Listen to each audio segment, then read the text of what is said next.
And Ms. Sang, I'm gonna ask you then to take That's fine. the slides that Yes, Sleeper. that's fine. Okay. All right. So it looks like we have. I can't see everybody, but it looks like we have a lot of people with us, and so we want to say thank you so much for joining us. We're hoping that I know that many of you, the reason you're here is because you want to make a decision whether you're going to bring your child to in person or you're going to do the distance learning as the way it's been going. So we're going to talk about that, and hopefully by the end, information that we give you is sufficient so that you can make an educated decision on whether you're going to send your students to Durfee or you're going to keep them home. All right. So you presented. Being recorded, so please make sure that your microphone is muted. Thank you so much. Ms. Sang, can you go ahead and we can't see the presentation. It's not showing anymore. Sorry. That's okay. I'm looking at all our parents, and they just seem very patient and kind. And thank you so much for your flexibility. So again, just want to thumbs up. Thank you. It's Miles. Thank you so much. So yeah, I want to just say that it's again great to have you here. And after almost a year without seeing our students in the classrooms, we are excited to welcome them back in person. For those of the students that will be coming back, this is a big challenge. It's been a big challenge for everybody, but we feel that together we can make this happen. We had spent a lot of time. We're spending a lot of time still preparing for the day when the students come back. We're planning, thinking things through just to make sure that this return is a safe and successful one.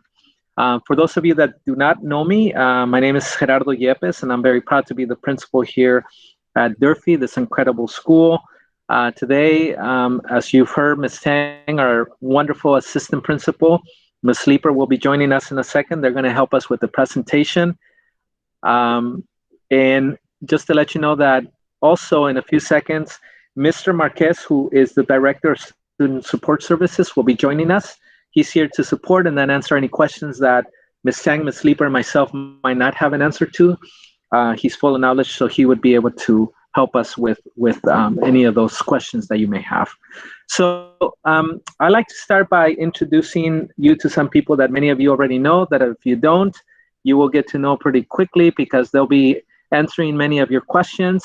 Our office manager, Mrs. Helen Hernandez, our secretary, Laura Moya, our attendance clerk, Mrs. Iris Lee, and we're very honored that we have with us our community liaison, Mrs. Rose Lasso. She is waving to all of you, and she's a very important person because she works very closely with our parents, answering questions, guiding you to resources. We're very lucky to have her. I know that we also have some teachers here with us. I see Ms. Hernandez is here with us. Ms. Hernandez is our office manager. She's waving. Ms. Womack, our wonderful librarian, which I know that many of you see or hear during the book clubs, and so we are very happy to have them. So, and Ms. Moya is here as well. So we have our office, like most of our office staff here with us, and we also have some of our teachers joining us. So yes. We're very well teamed up. So welcome again. So the question I know that many of you might be asking is, why are we reopening? Multiple factors that helped us decide the reopening were these. So we took into consideration the vaccine availability. So now there's availability for vaccine. Our staff members are being vaccinated. The success of the extended learning pod. Some of your children might be attending Kids Campus. That's been very successful. The LA County red tier status. The LA County officially entered the red tier on Monday, March 15 of this year. And again, these are the reasons why we are reopening. We believe that there are major benefits for students being here in the reopening. That is the social-emotional benefits. Socializing and structure, ability to better identify students who need more support, whether it's academic, emotional, behavioral, etc. and then provide specific resources and specialty programs for students and family. So top priority is the safety of our students and our staff. We were committed to provide a safe school environment for all staff and students. We will instill all necessary safety protocols and practices needed to keep all Durfee Warriors safe. So I'm going to talk to you a little bit about some of the safety guidelines that we have in place. So the safety starts at home. So before arriving to Durfee School, please make sure that you're following pre-screening procedures. You're going to be checking your child for any COVID-related symptoms before they can leave the house for school. So if your student or your child exhibits one or more of these symptoms, they must stay home from school. If they have a fever that is equal to or greater than 100.4, if they have a new cough that has developed, if they're experiencing any diarrhea or vomiting. And these have been based on the decision pathways published from LA County Department of Public Health. And our Durfee staff will also be conducting their own self-checks every day before reporting to work. Again, with the fact that safety starts at home, we're asking that if a child is kept home or sent home due to having COVID-like symptoms, that we need to make sure that that they are cleared by the nurse to return back to school, and it would be a minimum of 10 days at home before being able to return. So we want to talk to you a little bit about something else that we have here on campus. So we still have our health office or our nurse's office. That's going to be for our non-symptomatic. That would be for our routine boo-boos, kids who have a bloody nose, kids who are losing a tooth, maybe they scraped their knee. Those are going to be the non-symptomatic kiddos that get to go to our nurse's office. If we do have a student who ends up exhibiting any symptomatic COVID-19 symptoms that during the school day while they're here, they will be removed immediately from wherever they're at, whether it's their class or at recess that we notices. They will be sent to the isolation room where a staff member will be supervising them, and then parents will be called and asked to pick up their child from that isolation room. And we have chosen room 45 at this time to be our current isolation room. I'm going to talk to you a little bit about the arrival at Durfee. So our gates will be opening at 7:30 a.m. TK through 6th grade students will start at 8 a.m. 7th and 8th grade, it says 8:30 a.m., but that's because of our current schedule right now in distance learning. That could change once new schedules are negotiated, and that is still being worked on because 7th and 8th is the one that will be starting later. So, but 8 a.m. is for the TK through 6th. So we want you to see, if you're looking at our map, it shows where Maxon Road is, where Star Street is, because that's the corners where Durfee School is located. If you look at the yellow star, that is our front gate, main office entrance. That's where all of our TK through 3rd grade students who are returning to campus would enter. Where the green star is located, that's the cafeteria entrance. That's for all of our 4th through 6th grade students. When 7th and 8th grade returns, they will be coming in the Maxon Gate entrance, and that is the purple star. And then if you see the little bus icon, that's where the Thompson students are.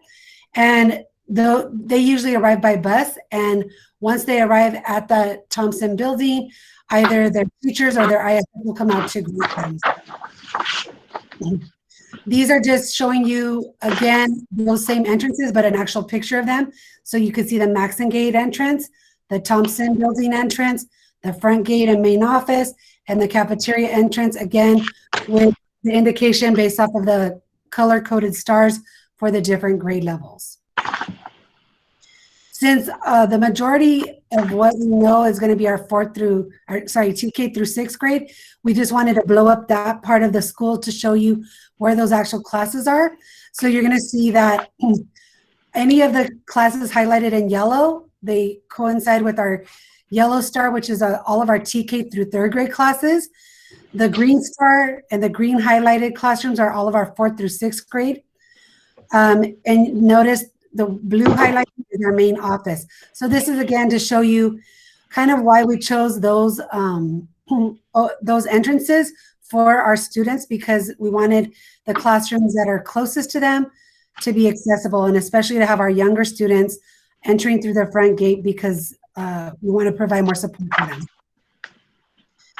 Upon arriving at Durfee, you need to make sure that every student and employee is wearing a face mask. They've had their temperature checked before entering campus, or for our employees, they've done their self-check where they've taken their temperature at home and they've indicated that they are safe on campus. We're going to have our designated entry and exit points, which again, we just shared with you on this map. And all students ages 2 and up and all staff members are required to wear face coverings throughout the instructional day. We have our temperature check stations. And so our temperature check stations, again, we're at our entry points. So at the front of the school for TK through 3rd, at the cafeteria gate for 4th through 6th, at the Maxon gate when they return for 7th and 8th graders. For our Thompson students who are the OI and medically fragile, they will be having their temperature taken prior to getting on the bus. So they will have their temperature taken as well, but we will still have a temperature check station at the Thompson building in case there are students who are brought by their parents to that are Thompson students. We also want to let you know that it is an option for our families. If you have students, for example, in 4th through 6th grade, who have a sibling who's a TK student or a 1st grade student, they will be able to enter the gate of the youngest sibling. So that means if I'm a 5th grader or a 4th grader and my sibling is entering the front of the school so that the whole family could enter together, they would be able to enter through the front gate. They would still follow that temperature check. If a student has an elevated temperature, that student will go to the office. Their temperature will be confirmed at the office and parents will be notified and they won't be able to go to their classroom. This is again just showing where the temperature stations are on our map. Again, following the color coding of the yellow for TK through 3rd, the green for 4th through 6th, the purple for 7th and 8th, and then the bus icon for our Thompson students. And dismissal follows the same locations as mentioned because we've color coded it, the yellow for TK through 3rd, the green for 4th through 6th, the purple for 7th and 8th, and the bus icon for our Thompson students. We are aware that, you know, there are going to be the siblings from other grade levels, and so they will be able to be dismissed, like from 4th through 6th, they'll be able to be dismissed to exit out the same gate as their sibling. We will also be, in part of our planning, and as we get more information, we will be informing you of where the pickups will be as far as being able to have a designated area. So like all the 1st grade are in one area, because we do need to maintain our 6-foot social distancing at dismissal as well. And I know that we do see some hands up right now, but if we could continue moving, and we will have a time at the end for questions. So I'm going to go ahead and talk to you about school readiness. And before I do that, Ms. Tang, I believe that, have we been able to accept all the guests? Yes, I have been accepting all of them, yes. Okay.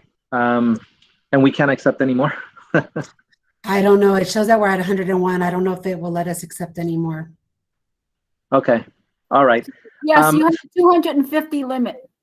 Yeah, so I've been accepting them as they ask. Perfect. Excellent. Thank you. No So problem. school readiness, this is what we are asking from parents and obviously students once we get started.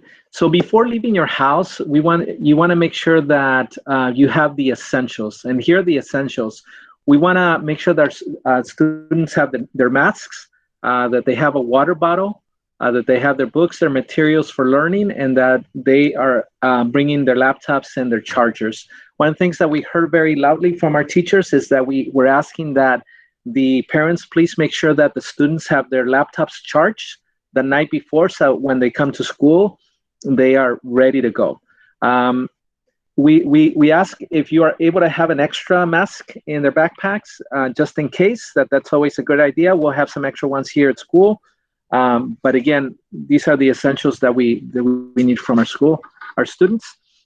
So we're asking that all students pre-K through 8th and staff members were required to wear face masks throughout the instructional day. So this is not an exception.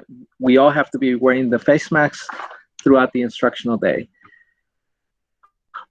The classrooms, important to know that all classrooms will be provided with hand sanitizers. And many of our classrooms do have sinks. And so these sinks will be well stocked with soap and paper towels. And of course, our restrooms will be as well. We are asking if possibly you can begin to train your children to begin that process of 20 seconds of washing their hands, because that's the minimum requirement of 20 seconds that we want our students to practice and do once they're washing their hands. We have hand washing stations, because we find that hand washing has proven to help limit the spread of germs. And we have 2 that the district has installed for us. You can see on this map, the blue icons with the hands are where the 2 hand washing stations have been installed for us. And of course, this is out on the playground where the students will be able to use this. You will also see that you have the water jugs, the water that are in red.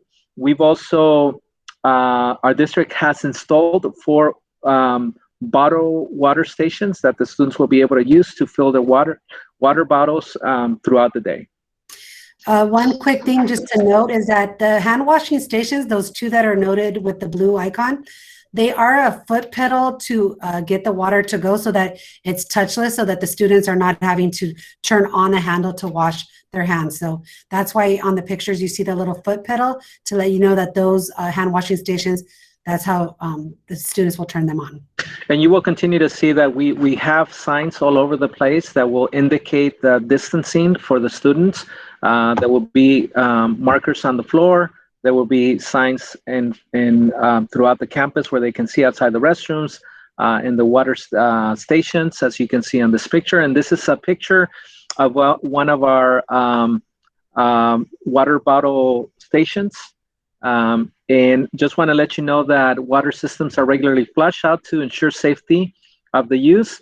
Our 4 touchless, they're touchless water bottle stations that they're installed throughout the campus. They are purified, and the water will be for sure chilled. In the restrooms, the usage will be that 1 or 2 students are allowed in the restrooms at the same time. The other ones will wait outside. There will be physical distance on the signs on the floor. And again, as we were mentioning, on the walls, there will be signs as well. Students in TK First may go with a classmate if needed, but will also need to keep social distance. The safety guidelines for recess, again, we're still looking at having students maintain that distance.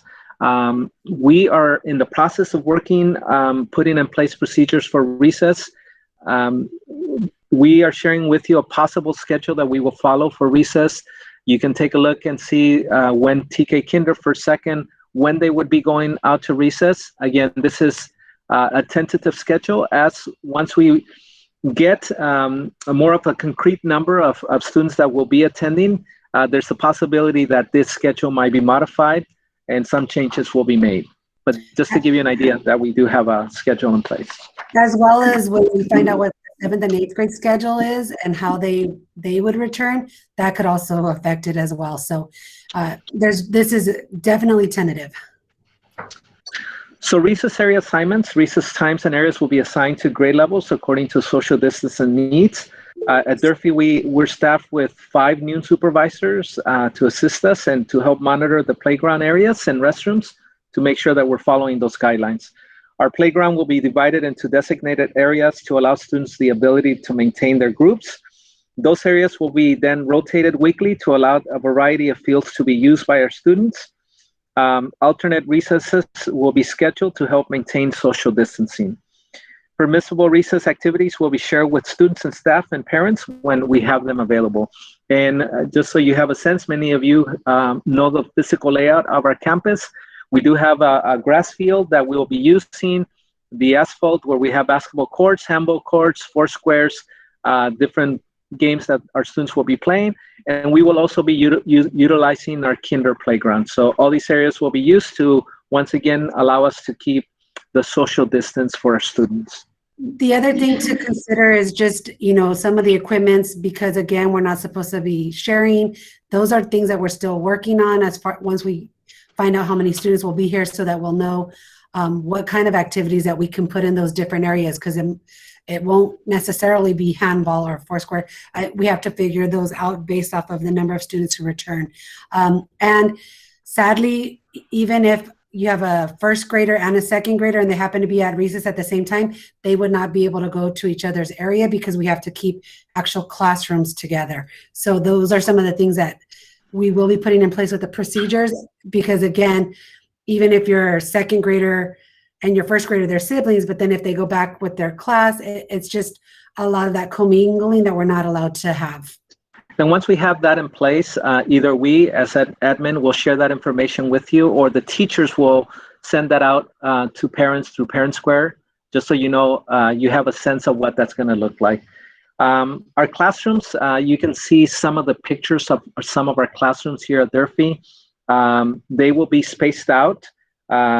We've taken a lot of equipment out of the classrooms, a lot of furniture, to make sure that we do have the space. They're going to be at least 6 feet apart, as you can see again in these pictures. Each of the classrooms with a sink will be fully stocked with soap and paper. And again, this is to allow our classrooms to have that distance, to follow those guidelines that are very important to keep the students and our staff safe. Ms. Sang, you want to take this one? I'll take this, yes. So another component of this is the indoor air quality. We have, our district has purchased high efficiency air cleaning HEPA filters. And so we are going to have one of those placed in each classroom. These HEPA filters clean the air at a rate of 1,250 square foot of indoor space 4 times an hour. These units do come with a lifetime warranty. They have a medical grade of H13 high efficiency. It's again HEPA, the high efficiency particulate air. Dual filters. The filters last for 3,000 hours before needing to change out. Replacement filters indicators will light up, and there is a child lock for the safety purposes. And it's just showing you that when you get to the H13, it's something that will clean all bacteria, all virus carriers, tobacco smoke. That's what's highlighted at the bottom, as well as lint, pollen, dust, and so forth. Based off of CDC ventilation guidance, we are following those guidances with the different inspections that we've had by our facilities department. So when possible, we open windows and doors, as long as it doesn't pose any safety or health risk. The restrooms and kitchens will have exhaust fans operating at full capacity. And again, as mentioned, each classroom will have the HEPA filters. So for right now, we're going to just show you 2 videos of our actual fogging that has been part of our cleaning and disinfecting that we have. So we're going to show you what fogging in a hallway would look like and in a classroom. We do want to note that these would be taking place when students are not on campus. So these are after school hours. And so just so you can see what the fogging looks like.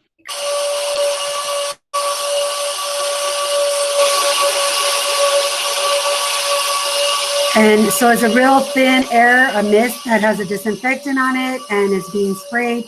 And again, this is being done when kids are not in the classrooms or on campus. And it will be so that we can continue to maintain areas that are free of bacteria and viruses, so that we can maintain the cleanliness. And then again, this, along with the HEPA filters, will help with making sure that our classrooms are clean.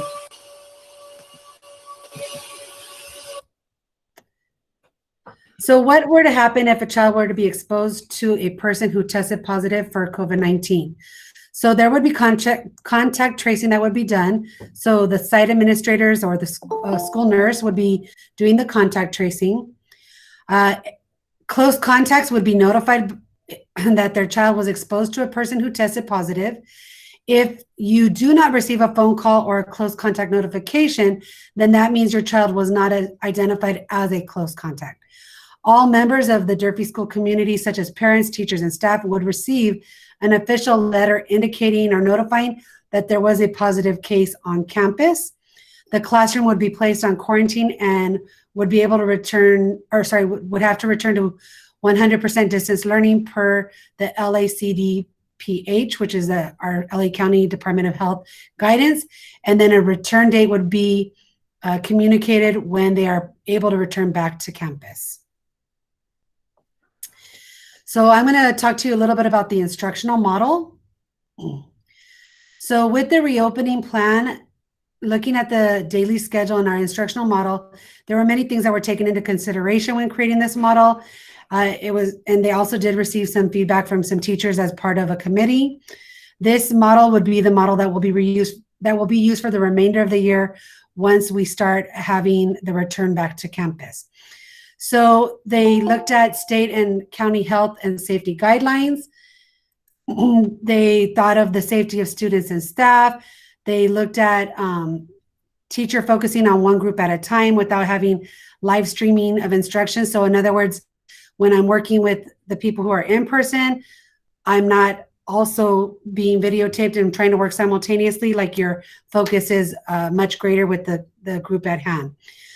To support the needs of our most vulnerable students, to maintain stable groups of students, so no mixing of students, to maintain our current instructional minutes, to minimize the need for re-rostering students, providing daily check-ins with students in the morning, being able to provide virtual ELD and ALD, because again, we do some cross grade level switches, so that would be done virtually, and to provide for some small group instruction. The reopening timeline is a staggered one. So April 19th, Monday, April 19th would be the day that our PALs, our TK, our kinder, first, second, and third grade would be able to return to campus. In order to prepare for that, on the Thursday and Friday before that, on April 15th and April 16th, the students would be working asynchronously because the teachers would be working in their classroom preparing for the return. And that same pattern happens for the next group of students that will return to campus on April 26th. That's our 4th, 5th, and 6th graders. They're returning April 26th, with the Thursday and Friday of April 22nd and 23rd being their asynchronous days as their teachers prepare the classrooms. May 3rd would be the 7th and 8th grade return date, again reliant on our county tier staying in the red, allowing the 7th and 8th grade to return. And if they do return, the April 29th and 30th would be the days they would work asynchronously as teachers prepare their classrooms.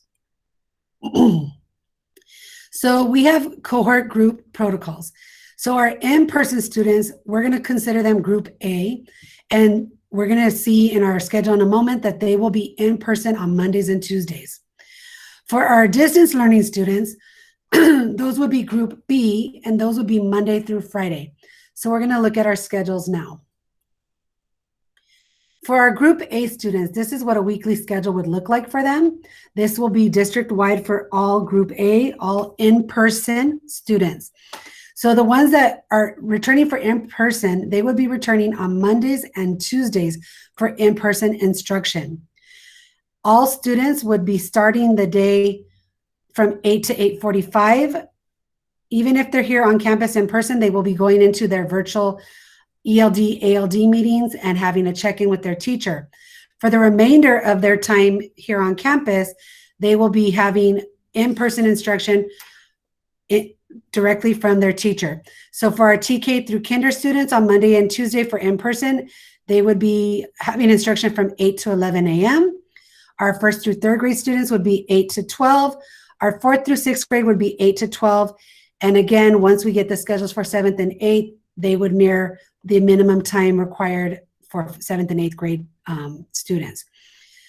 They will be receiving this face-to-face instruction with their teacher. Then they would have their dismissals at the times listed: 11 for TK kinder, 12 for 1st through 3rd, 12:10 for 4th through 6th. That's when they would be able to return home and then have their lunch time, and then they would do asynchronous work. So with the asynchronous work, that would happen from 11:45 to 12:05, 12 for TK and kinder, 12:45 to 12:55, 1st through 3rd, 12:55 to 1:05 for 4 through 6. So that's when they're completing any class assignments, reading, or maybe logging in to check in with their teacher if they have any questions toward the end of the day for the check-in. On Wednesdays, whether they are in-person students or at home, all students will be working with live interactive instruction with their teacher via the computer. So it's online. So it's kind of like what's happening now, the type of learning that's happening now, where they're receiving that live interactive instruction from their teacher.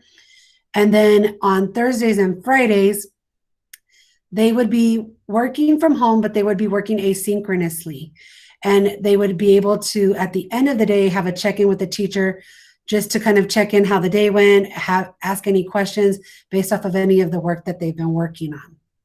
So to kind of just reiterate again, Group A students are the students who will attend in-person instruction twice a week, Mondays and Tuesdays. They will do asynchronous work on Thursdays and Fridays at home. All students will be in the distance learning model where they're going to be working with their teacher over the computer on Wednesdays.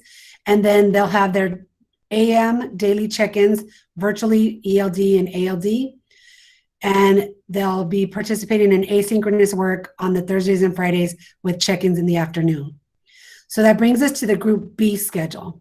So the Group B schedule is a flip-flop of what we saw for the Group A. So now with the Group B, their Mondays and Tuesdays will be their total days of asynchronous work. They're still at home no matter what, the whole week they're at home, but their asynchronous work days will be on Mondays and Tuesdays with the exception of that 8 to 8:45 morning check-in for ELD and ALD and just checking in for the day, which all students will be doing virtually. And then they'll be working independently, asynchronously from the 8:45 to 11:10 for TK through third, 8:45 to 12 for first through third, 8:45 to 12:10 is the fourth through sixth. And they will then at the end of the day be able to check in with their teachers to see like if they had any questions based off of what they did asynchronously. So TK through kinder would be able to be checking in with their teacher from 11:10 to 11:20. First through third will be 12:10 to 12:20. Fourth through sixth would be 12:20 to 12:30. And then again, like we mentioned earlier, Wednesdays, everyone is virtually learning and they're interacting live with the teacher online instruction from 8 a.m. to 10 a.m. and then going to asynchronous work from 10:20 till their dismissal times. And then on Thursdays and Fridays, that's when the students will have their live interactive instruction from the teacher. Even though they're at home, this is when they get their chunk of time to be working with their teacher virtually. Again, that 8 to 8:45 is working virtually in their ALD, ELD classes, but then from 8 to 11 for the remainder of the time, the TK for kinder will have that live instruction online with their teachers. 8 to 12 is grades 1 through 3, 8 to 12:10, grades 4 through 6. And then asynchronous learning will take place once they have returned home and have had lunch, then they could go into their asynchronous learning for the remainder of the day. So again, it's reminding you that Group B students will have live interactive instruction via distance learning twice a week, which is Thursdays and Fridays. They're going to be doing their asynchronous distance learning on Mondays and Tuesdays. All students will have their distance learning on Wednesdays, and all students will have their daily AM check-ins for ELD and ALD from that 8 to 8:45 time. And then when they're students that are in distance learning, they'll be able to have that check-in in the afternoons on their asynchronous days. Just so you know, this question has come up a lot to our district, and so we want you to know for the remainder of this school year, if they do return to campus, they do not have to wear a uniform. They will have free dress as an option for the remainder of this school year. They do, however, need to follow our district guidelines for dressing and grooming, such as making sure that all of their clothing is appropriate, not too tight, not too loose, no holes, no fraying, no inappropriate language, no alcohol or drug information, making sure that it's not offensive. Again, just being appropriate and following the guidelines. and making sure that they're not having anything that could be deemed as inappropriate or offensive. So again, free dress for the remainder of the school year if they come on campus. And I do want to acknowledge that. Thank you. We see that there's a number of questions that have been posted on the chat. At the end of this presentation, we're going to go back, and Ms. Tang and I, we're going to alternate each one of the questions, and we'll do our best to answer those questions for you. As we all know, the pandemic has impacted and affected all of us in different ways. Our students, the parents, our teachers and staff. I think we've all been impacted in so many different ways, and this is something that we are going to take very seriously when we have our students back, and that is to provide the social and emotional support for not only our students, but also we will provide support for our parents and, of course, our staff. We, as Leader in Me School here at Durfee, we implement this program, and part of the process that we'll be doing is that our teachers will continue with our social emotional lessons that they implement. And again, that is to support some of that maybe trauma, some of those challenges that students have experienced during this pandemic. In addition, there's other programs and lessons that teachers will be using with our students to make sure, again, that we are supporting their well-being as they transition back into school. But our one of our main goals is to make sure that we are once again providing that important social-emotional support for our students, so that then they'll be able to focus on the learning that's going to take place in class. We also want to let you know that, again, we are providing social-emotional for our staff. The district has been doing a fabulous job of doing that. They ensure access to resources and services to our staff. They send emails with weekly wellness newsletters, quarterly supporting students. These are the letters that our staff receives. And also, there is a program called Employee Assistance Services for Educators. This is a program for our staff that they can access, and it provides free confidential services. And their immediate family, they have access to this 24 hours with counseling services, and support the areas of the emotional distress, anxiety, stress, family concerns, grief, and or loss. And again, this is for our staff here at Durfee. We also want to extend that support for our parents. And once again, our wonderful community liaison, Ms. Rose Lasso, is here with us.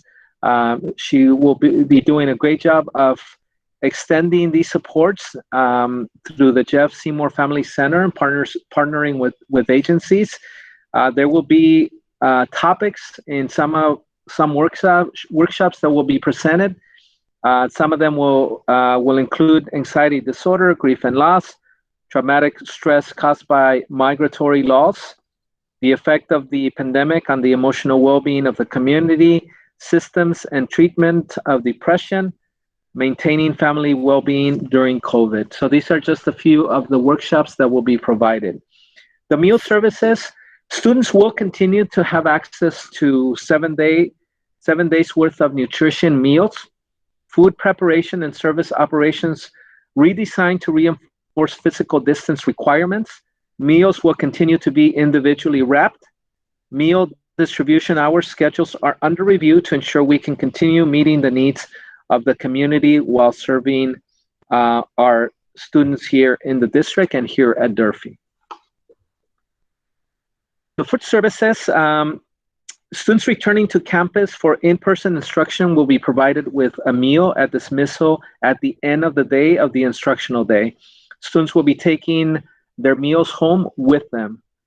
Your child needs to eat breakfast before arriving on campus. So that's one of the asks that we're going to ask from parents, is that to please make sure that your child is having breakfast at home before they come onto campus.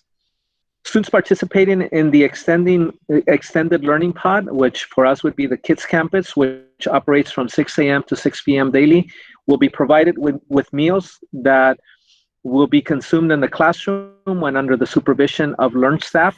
These students will receive a breakfast, assuming they attend the extended learning pods in the morning sessions before the start of the school, and a lunch, a snack, and supper, depending on how long the students stay for the after-school care.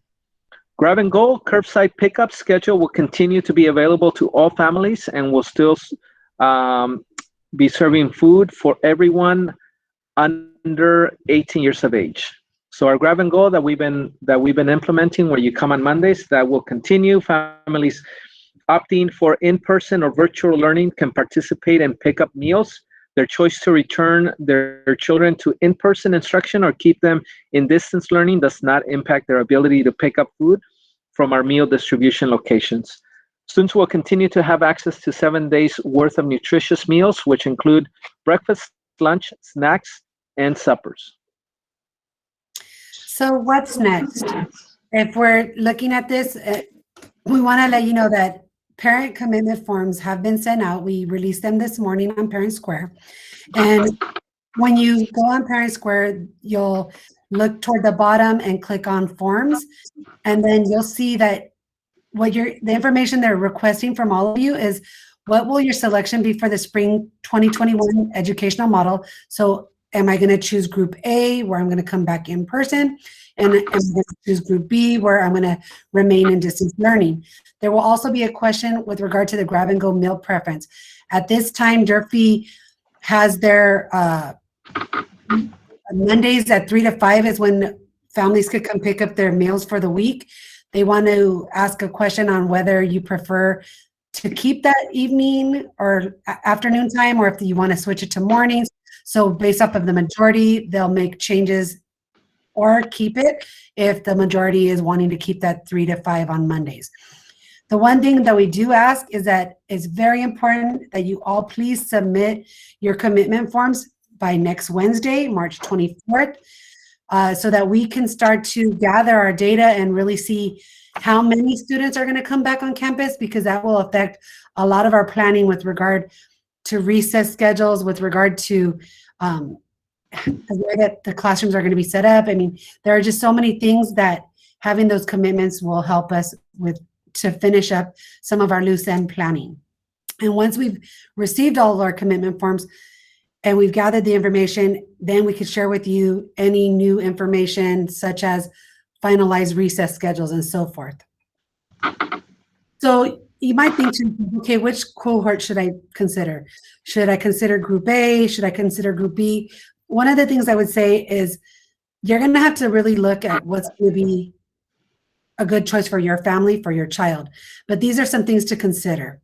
So if you're thinking about group A, which is the in-person model for the Mondays and Tuesdays, you might opt in for this hybrid learning if you think your child would benefit from having additional structure. If you desire that your child experience learning in a classroom environment. If you know that your child can maintain that 6 feet of distance apart from their peers. If you know that your child can wear a mask for extended periods of time because they'll have to wear it the whole time they're on campus. And if you know that your child understands that time at school will look very different than it normally did last year. So just being able to, start to put those considerations into your mind. When you're looking at, okay, well, maybe I might consider group B and just keep them in distance learning for the rest of the year, which means the Monday through Friday. And that's 100% distance learning. So you might consider this. If your child has found really great success in distance learning, maybe keeping them in distance learning because you don't want to break that routine for them. Or maybe it could be that they work really well independently. Maybe your child might have challenges in keeping their mask on for extended periods of time, and you don't want to add that stress on the fact that they'd have to. Maybe they've already been engaging and participating really well in class discussions and routines while they're at home, and you don't want to change that or cause them to maybe not be as willing to participate. So again, these are just some ideas of what you can consider. I know as a parent myself, I think of some other things, I think of, because I do have a child as well. So, I'm still looking back and forth, but it is a very personal decision that you as a family have to make. But we do know how important it is to have these conversations and to have this thought process. So these are just some ideas of what you can consider. So if you're not sure which cohort to choose, or maybe you're going to need more information to help to help you with your decision, you could always reach out to one of us 3 admin. So Mr. Yepes, Ms. Leeper, or myself. These are our email addresses, or you could always call us here at the school office, 626-443-3900, and we could arrange time to, answer some of your questions. However, we are going to have time now to answer some of your questions. Yes, and just to keep in mind that you do have until next Wednesday, March the 24th. So you'll have tomorrow, the weekend, Monday, to gather with the family and think about, hopefully the information that we share with you gave you enough information to then make that educated decision. So at this point, we're going to go through and look at the questions that have been posted. I'm going to ask Ms. Tang, we're going to, each one of us will take one of the questions. I'll ask Ms. Tang to take the first one from Giovanni. So I think I answered this already, but I'll still read it again. Is the 6 feet distance required for siblings in the same grade and class during recess? If they're in the same grade and they're in the same class, so I know we do have twins in one of our kinder classes, they would be able to stay by each other. But again, we still have to honor the fact that all of our students are supposed to keep 6 feet of distance. So technically they should keep the 6 feet of distance, but at least they would be able to be in the same play area as their class would be. And the next question from Christina Nunez, what about after school programs? For those of you that are attending Kids Campus, as was noted, 6 a.m. to 6 p.m., you can continue to attend those programs. The one other program that we have that we work with is Aspire. We're in the process of organizing location, classrooms. That is information to come from either ourselves or Aspire that we'll be sending out to the parents to give you information, more specific information on how that after school program will be. But Mr. Marquez is here. He will be able to give us more information. Well, thank you, Mr. Yepes. Yes. So I want to go back and emphasize the point that Ms. Tang made a few moments ago in terms of those commitment forms, because we do need to know how many parents who are considering being in Group A will need before or after school services. Given the population that we have at Kids Campus, we don't have any additional space at Kids Campus at this place. We are meeting with them tomorrow to see if they can take on additional students there. But if we don't have space at Kids Campus, we do want to provide those services for you. And we will do that in classrooms that we have identified at Durfee already. But we do need to know how many of you will be requiring those services. Ms. Sang, you want to take the next one? So the next one does say what product is being used for the fogging or sanitizing. I personally don't know that. I do know that because we've been using it this year already, it is something that our facilities department has worked through when they've had discussions with regard to the Department of Health, as well as our LA County Office of Education. These are things that have been recommended from these entities and have been used at our district throughout this whole school year, because we have been here on campus. Some teachers have been on campus teaching from their classrooms. We here in the front office have been here on campus, and they've been using that here. But again, they were items that had been recommended and approved by the Department of Health, as well as our LA County Office of Education. And just a little further information, once again, to the point Ms. Sang made, we've been here on campus, and our custodians do fog the office before we come in. So just to emphasize that is safe. The fogging, the chemical that they use, the product that they use is safe. Our offices are being sanitized on a daily or every other day. So just wanted to emphasize that it's safe. And high traffic areas or high touch areas like door handles, things like that, those are being sanitized throughout the day, multiple times a day. Multiple times, yeah. The next question, Marisela Nunez wants to know how many students per classroom. Is it the whole class? So here, Marisela, we're probably looking, and again, going back to what Mr. Marquez said, once we get the commitment forms, we get concrete numbers, we're going to be able to determine how many students will be in the classrooms.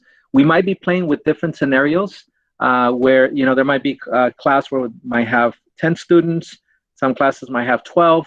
There might be some classes with 20 students.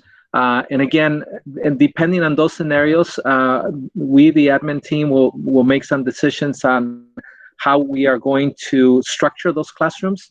But again, this is really going to vary, and it's going to be dependent on the information that we get from the commitment forms. We will continue to emphasize throughout the night that it's very important that you please turn in those commitments to us.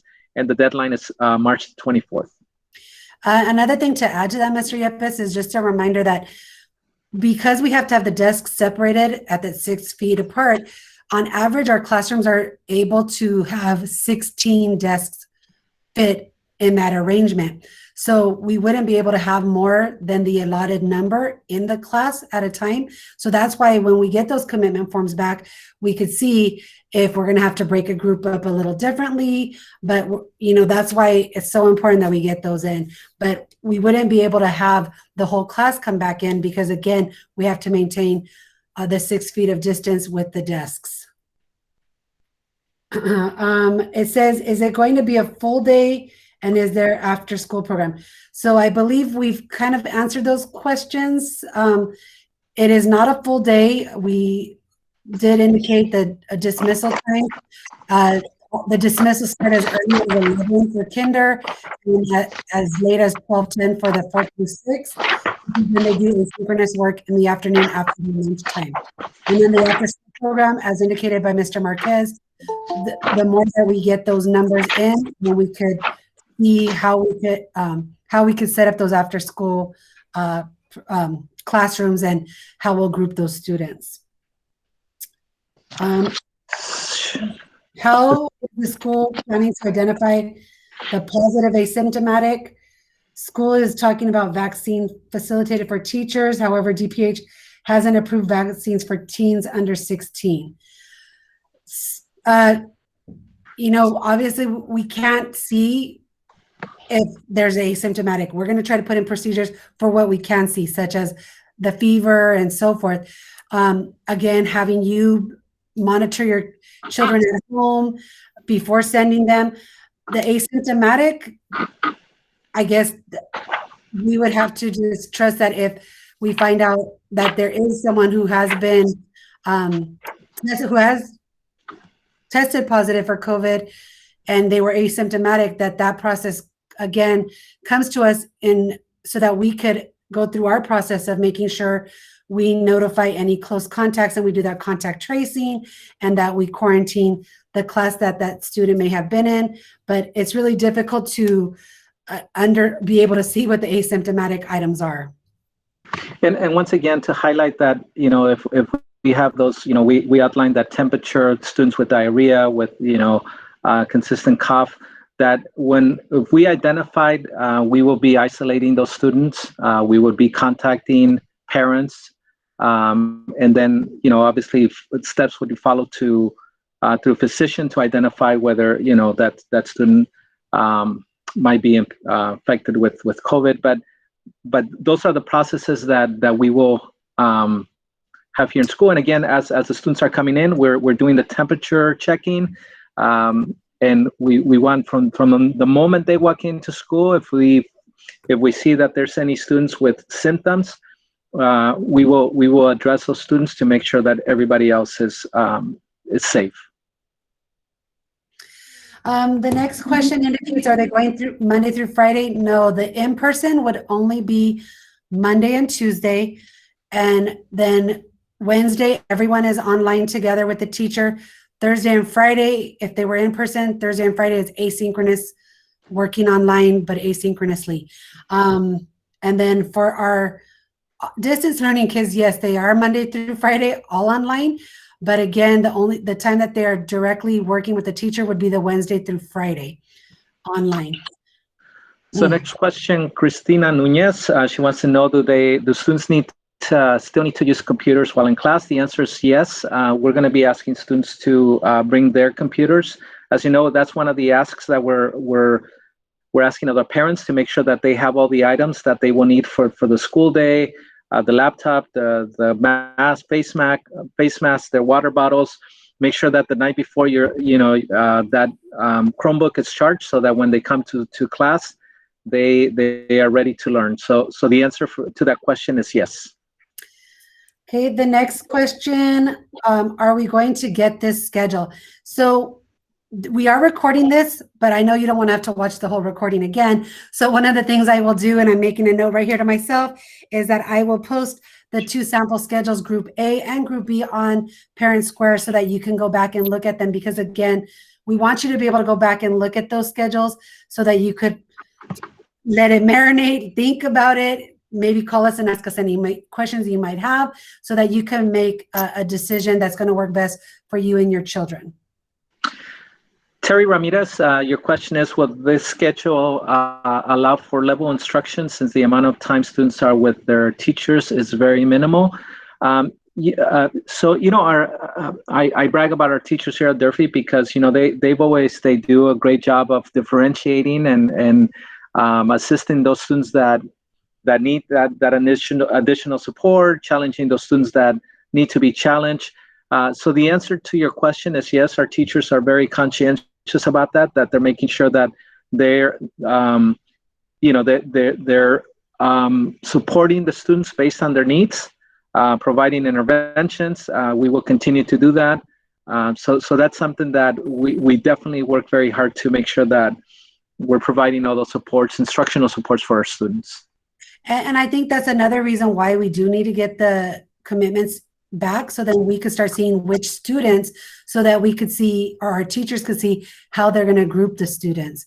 And maybe the groups they had before might change a little bit, but they would still organize small group or smaller group or leveled instruction with the students that they do have on campus with them. But again, getting those commitments in, let us know how, or let the teachers know how they'll be able to break it up. Because again, kids who may stay at home may have been in a group with some of the ones who are on campus. So then being able to see how we would divide that a little differently. Jimmy Chow wants to know, will we be able to walk our kids into their classrooms? Mr. Chow, the answer to that question is no. As you know, we showed you where the entry, the arrival gates will be for each one of the grade level spans. We're going to be asking parents to drop them off at those gates. We will have our support staff, our administration will be here to make sure that, including our teachers, that the students safely get to their classrooms. But once again, at arrival and also at dismissal, we're going to be asking parents to be waiting outside to pick up kids, and when they're dropping them off. And we do understand the difficulty that might pose for our TK and kinder, because they've never been on the campus.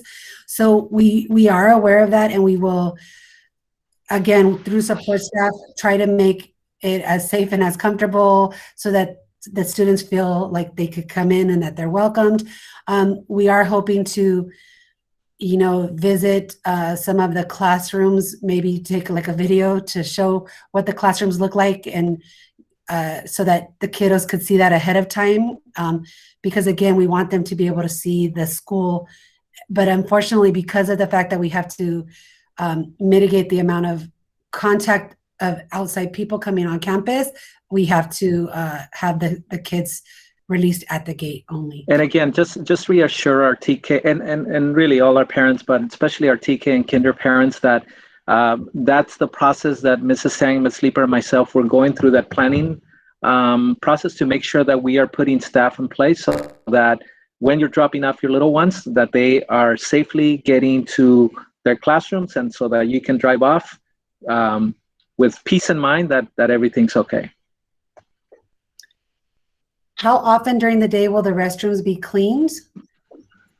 So we know that in between recesses they would be cleaned, and then if we're hearing from teachers that a kid had to use the restroom during class time, We will make sure that the custodians are checking it on a regular basis, but definitely in between the recess times, because we know different kids will be going through there.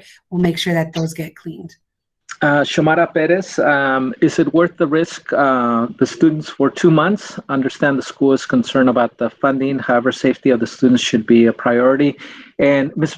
Perez, one of the goals of this presentation is to give you the information because, as Ms. Sang said earlier, this is going to be a very personal decision that your families will be making.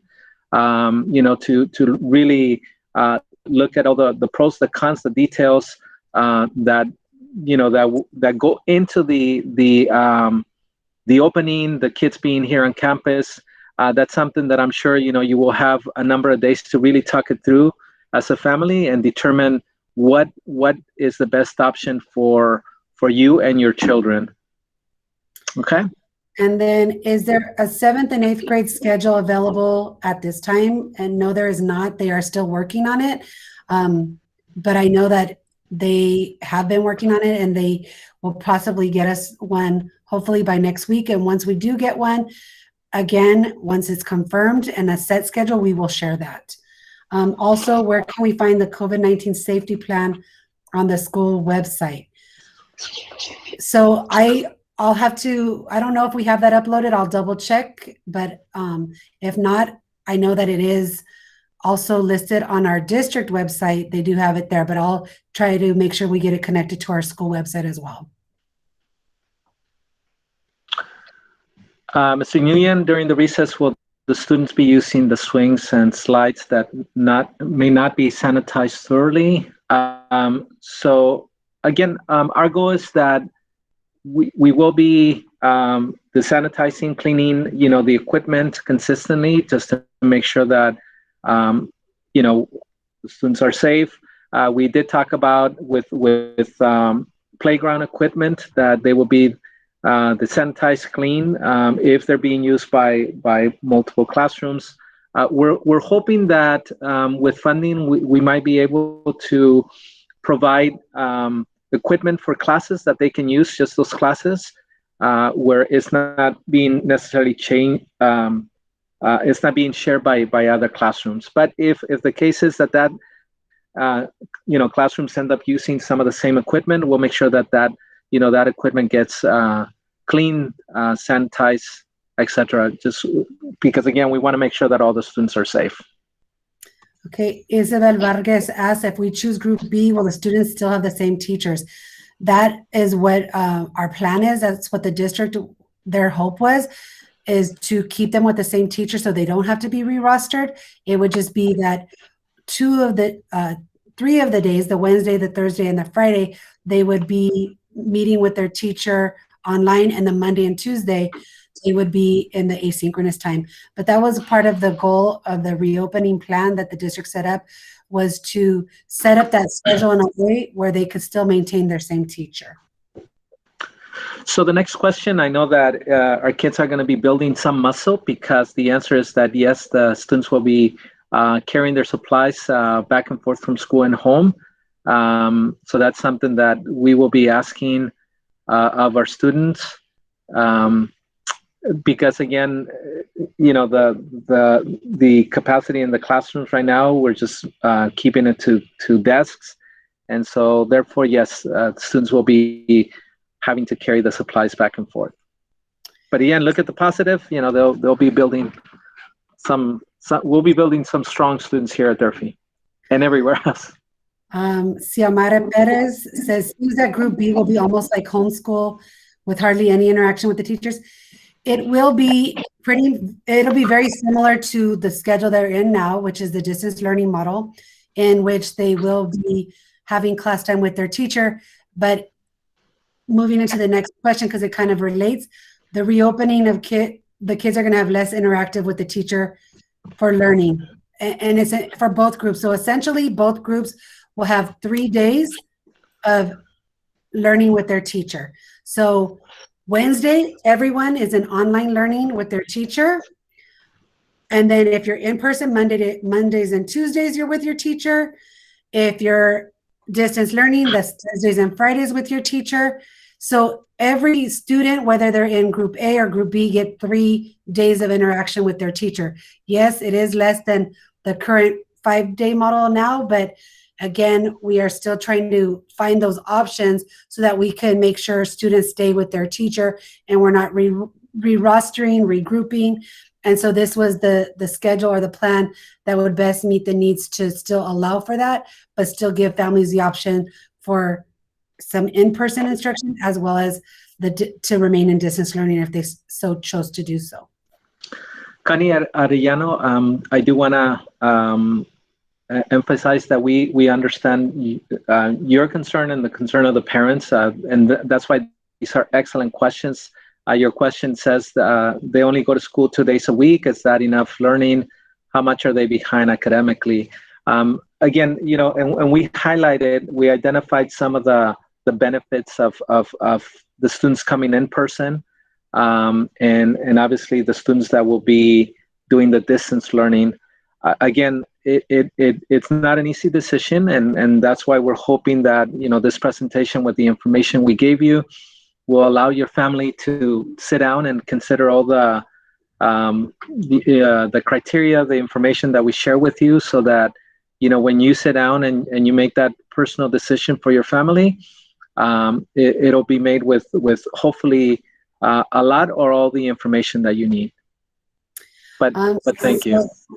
Elizabeth Jaime indicates that it seems like the reopening is being forced and driven by funding rather than what's in the best interest for the children and families and school staff. Why not just wait?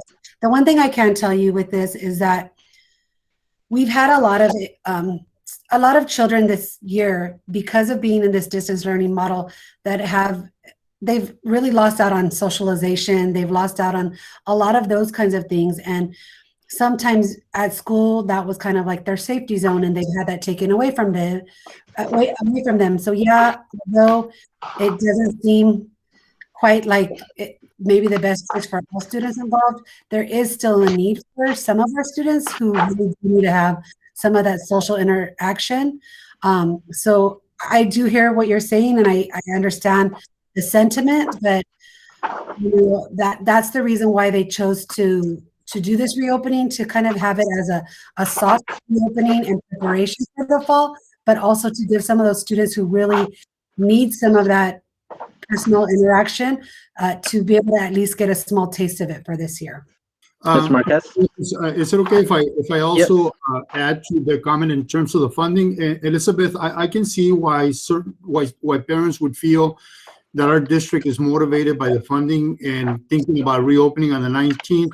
But I want to reassure you that the biggest motivation for us, as it has been mentioned at this meeting, is the well-being of students who have been away from schooling for 365 days. But in terms of the funding, if the motivation was to get as much funding from the state, we would have opened the schools on April 1st, because as you know, the governor has indicated that the funding is available beginning April 1st, and that districts will lose a percentage of their funding on a daily basis for every day after the 1st that it takes school districts to reopen. So in essence, we're going to be 19 days to that funding plan. So you can see we're going to lose at least 20% of that funding.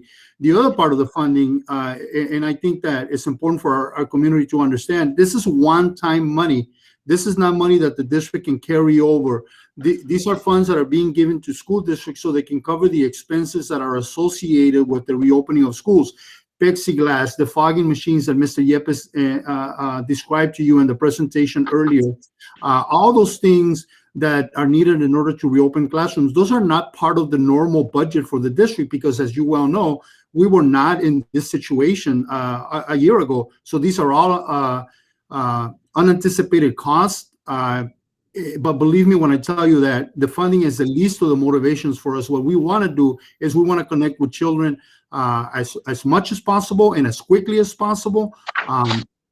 And this is nowhere near anything close to being normal. This is not an ideal situation. Sending children to school for 2 days for only 3.5 to 4 hours is not the model that we want to implement. But this is where we are. It's not for everybody, so that's why we want to work with you to make sure that the selection you make is the best for your family. But and so I do appreciate the question about the funding, but I think it's important that we're clear as to what the motivation is. Thank you, Mr. Marquez. Tony, why, if Group A and they show up symptoms but are not sick, do they go remote for that week? We did talk about, Tony, that if a classroom, somebody in a classroom tests, the classroom will be placed on quarantine and return to 100% distance learning per the Department of Guidelines. And then we will notify the parents of a return. If it's an individual student, then we will follow those guidelines for that individual student. Then the classroom doesn't necessarily go into quarantine, but we would address the process for that specific student. Mr. or I don't know if Mr. or Ms. Nguyen made a comment just saying that they feel that this new distance learning format is not as good as the current because of the minimal. And yes, we do know that it is a decrease of time with the teacher, but again, it's a way that we were able to reopen so that those who do opt for in-person without having to re-roster and have our children be put with new teachers. And then Ms. Lopez says, will there be some sort of shade or seating provided to kids during recess if the assigned area has none? So that, again, once we have numbers, this is a great question. Once we have numbers and we could start to see where the different areas are on the playground, we have invested in buying some easy ups, so we could have the custodians bring those out for kids and put it near some of the areas to provide shaded areas. And we do have a couple areas here at Durfee that are covered and that provide shade for the students that potentially we will be able to use those areas. Jahaira Rivas has a question. What if only 2 students are in person? Does that teacher only teach those 2 students? So, Ms. Rivas, in this scenario, it's very likely that these 2 students would be re-rostered to another teacher, so that then those 2 students will be able to be in person, and then the teacher will be able to then provide the distance learning to the other students. So it's very likely that those 2 students will be re-rostered to another teacher, to make this successful. And Mr. Marquez already answered the next question because the parent had indicated that her son was already already in Kids Campus, so he already answered that they'd be able to remain there. You've already answered what would happen if they're not taught by the teacher because of the 2 students. So now we're moving on to the question from Ms. Martinez. Will there be mixing of groups in the after-school programs? If we select Group A and do not want to continue in person, can we opt to go virtual?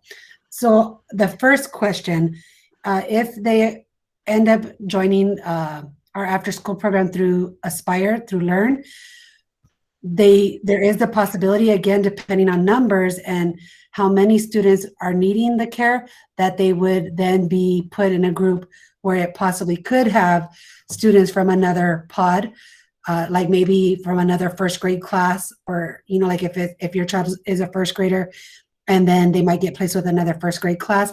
Also, they might try to set it up with siblings, but again, that's all dependent upon what we receive back with our committal forms, and making that commitment so we could really start to look at numbers, see who is needing the after school care, so that we can start to look at how are we going to group those students in the after school care. And I'm talking about the students who are not in Kids Campus. I'm talking about those who are here on campus and be placed in one of our Aspire or Learn classrooms that we have set aside.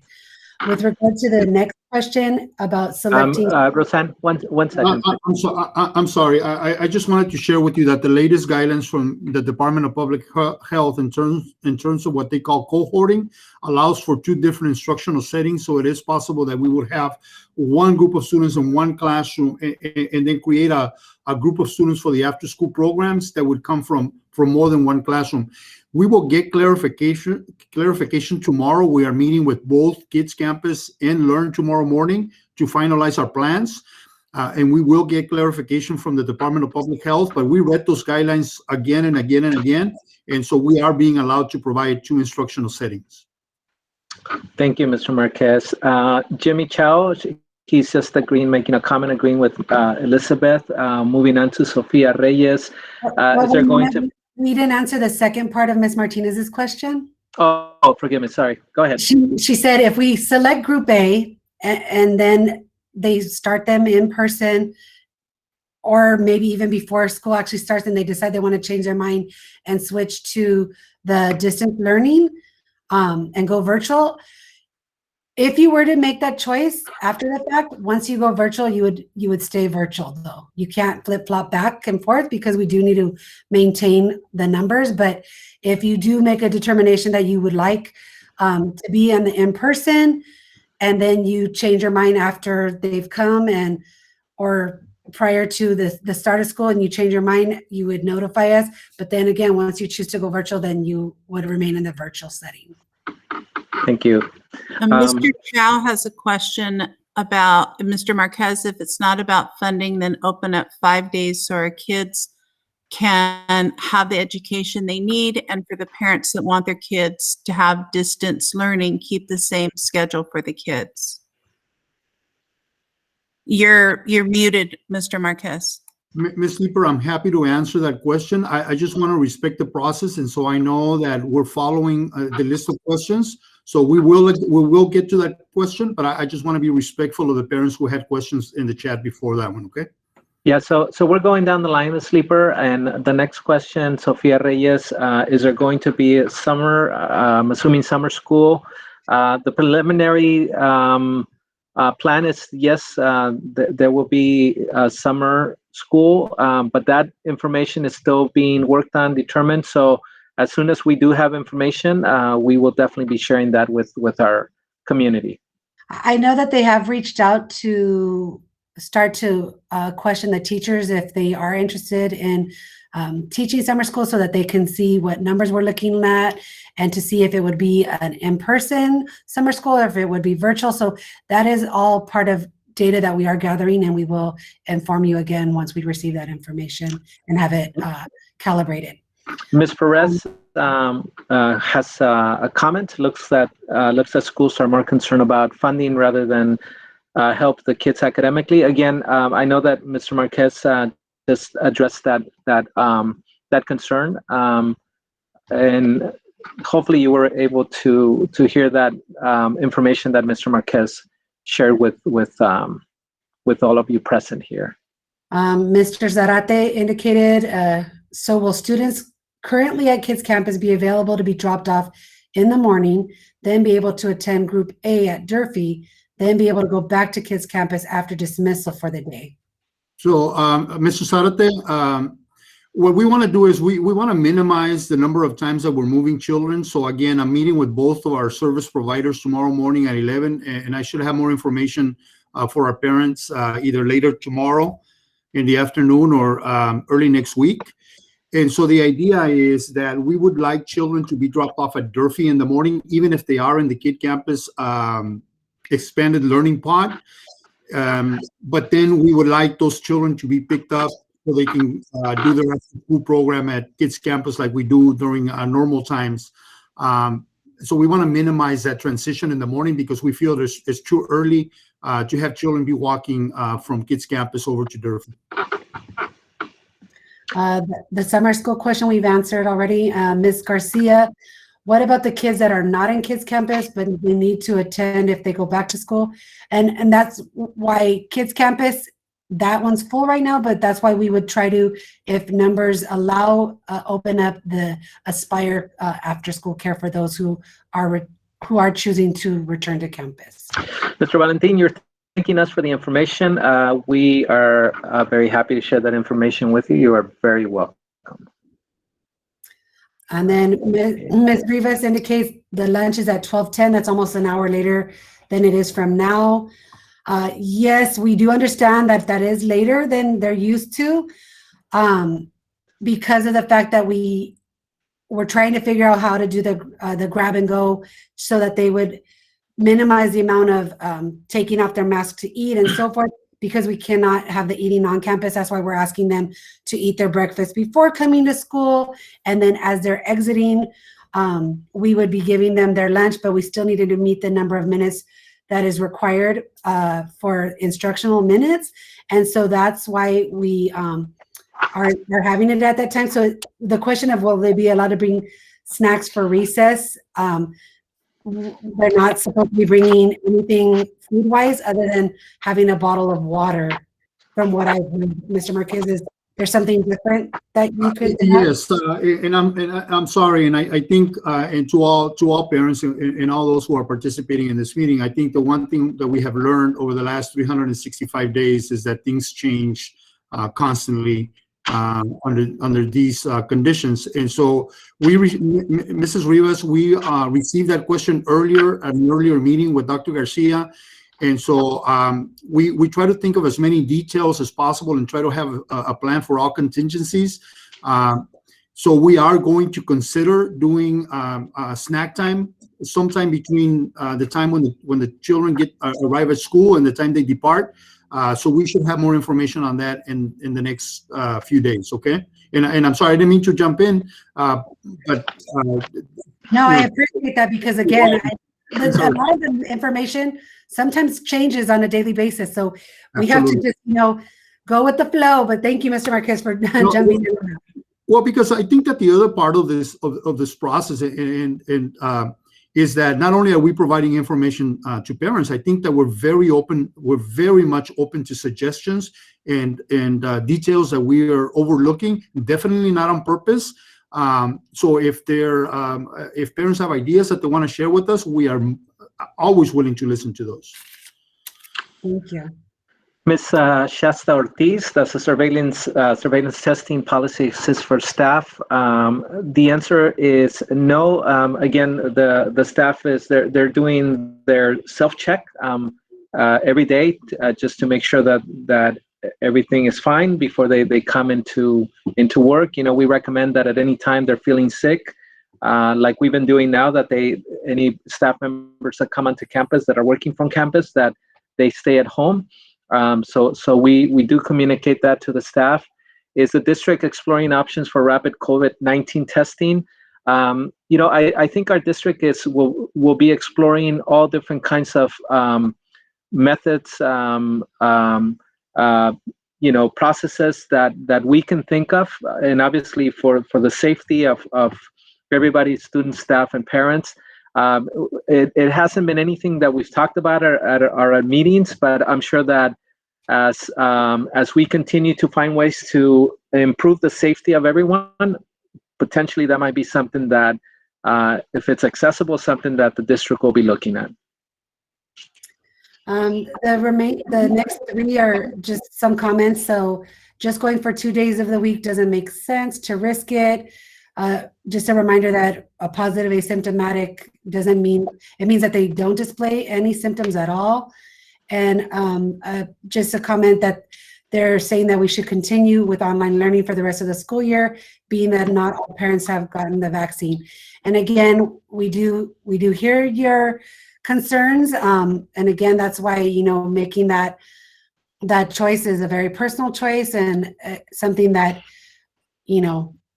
that you'll have to make for yourself. And again, I could say for myself, I have boys who have lung situations, like they have asthma. And so again, that's going to be something that in my choice, I'm going to really weigh heavily, because again, I see the benefits of returning, but I also have to think of, again, personally. So everyone's going to have their personal opinion on this. And again, you have to make the decision that's going to be right for you and for your children, and what you feel is going to be the safest for them. Cristina Nunez, if your child tested positive or has been exposed, is it the parent's responsibility to keep their child at home? The answer is yes. It is your responsibility. You would then notify us. that you are keeping, and that your child either tested positive or that there might be symptoms. But that is something that we will continue to communicate, that if at any point, and again, that's why we're doing the temperature checks at the entrance, that if we see anybody with that high temperature, we immediately bring them in, contact the parents, so that the parents do take the children home. And we are aware, like looking down and continuing to see in the chat, yeah, some parents, based off of need and having the kids attend school, they might not disclose that. And I mean, that's very frustrating, but we understand that that's a possibility. And again, once we find out information, if we do see that a child has symptoms, and again, we can't account for those that are asymptomatic, but we could only do the best with what we have available to us. So following the protocols of contact tracing and so forth. But again, people are commenting that they don't feel that it's worth the risk because they're putting their kids and their families at risk. And so again, it just goes back to, ultimately, you're going to make that decision that's going to work best for your family. I believe we've already answered the question for the summer school program. And then we've already answered the question for Ms. Alva, that there is no more openings at Kids Campus, but if they already go there, they would be able to continue there. And Ms. Victor asked, are parents and students going to be allowed to walk through the Thompson building? So no, only the Thompson staff and the students will be going through there. There's not supposed to be anyone else walking through the Thompson campus, because again, we have to maintain the safety of all of our medically fragile and OH students. The only others that will be walking through there will be the kinder and the TK class, as they, but they'll probably will have a way, maybe they enter through the yard or what have you. Again, that's part of, depending on how many students come back in person, we'll have to make those decisions. But again, as far as students and parents being able to pass through the Thompson building, no, we have the designated gates for entry and exit for the different grade levels. Marisela Nunez comments to this of asynchronous learning.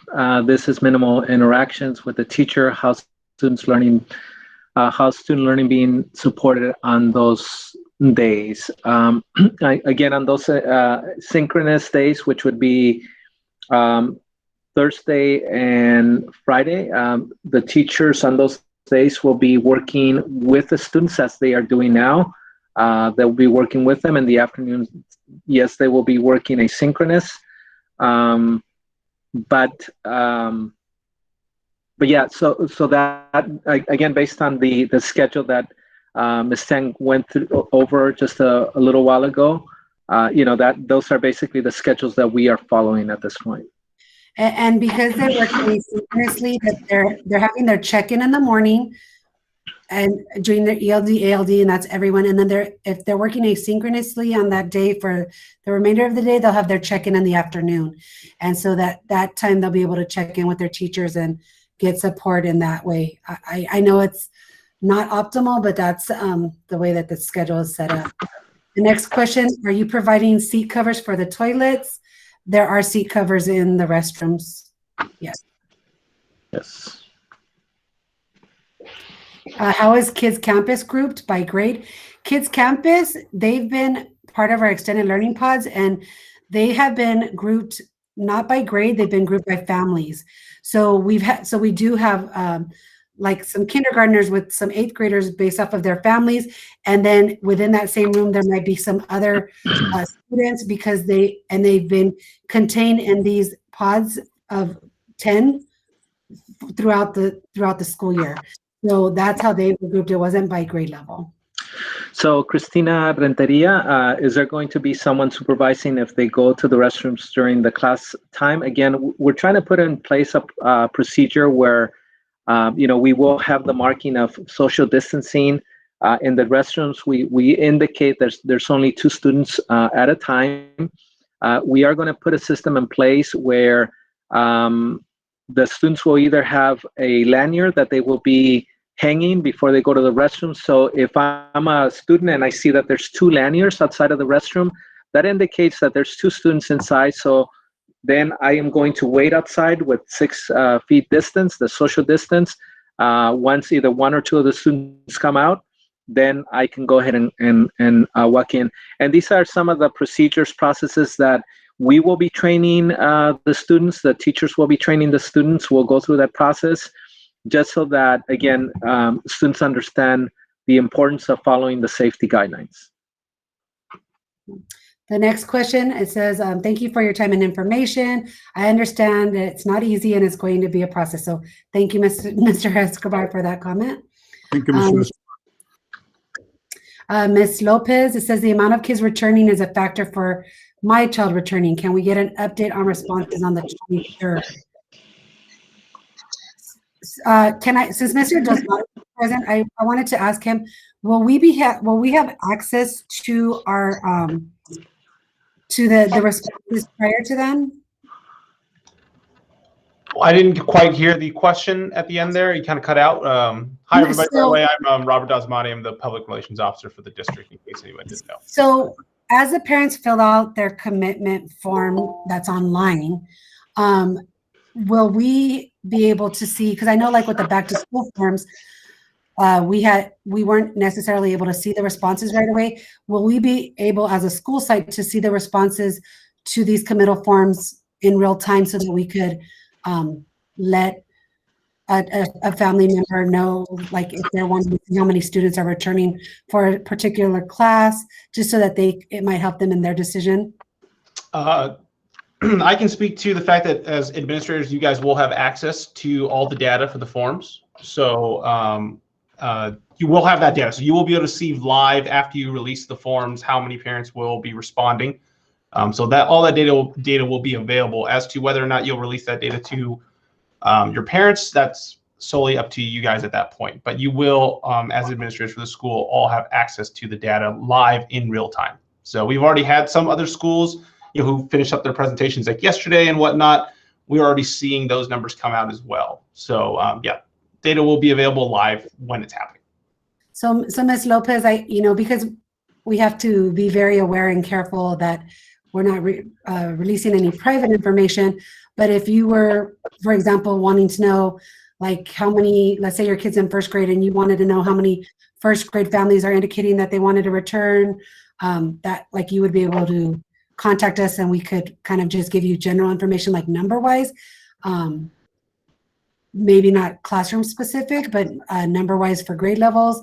Does that answer your question, Ms. Lopez? You could unmute your mic.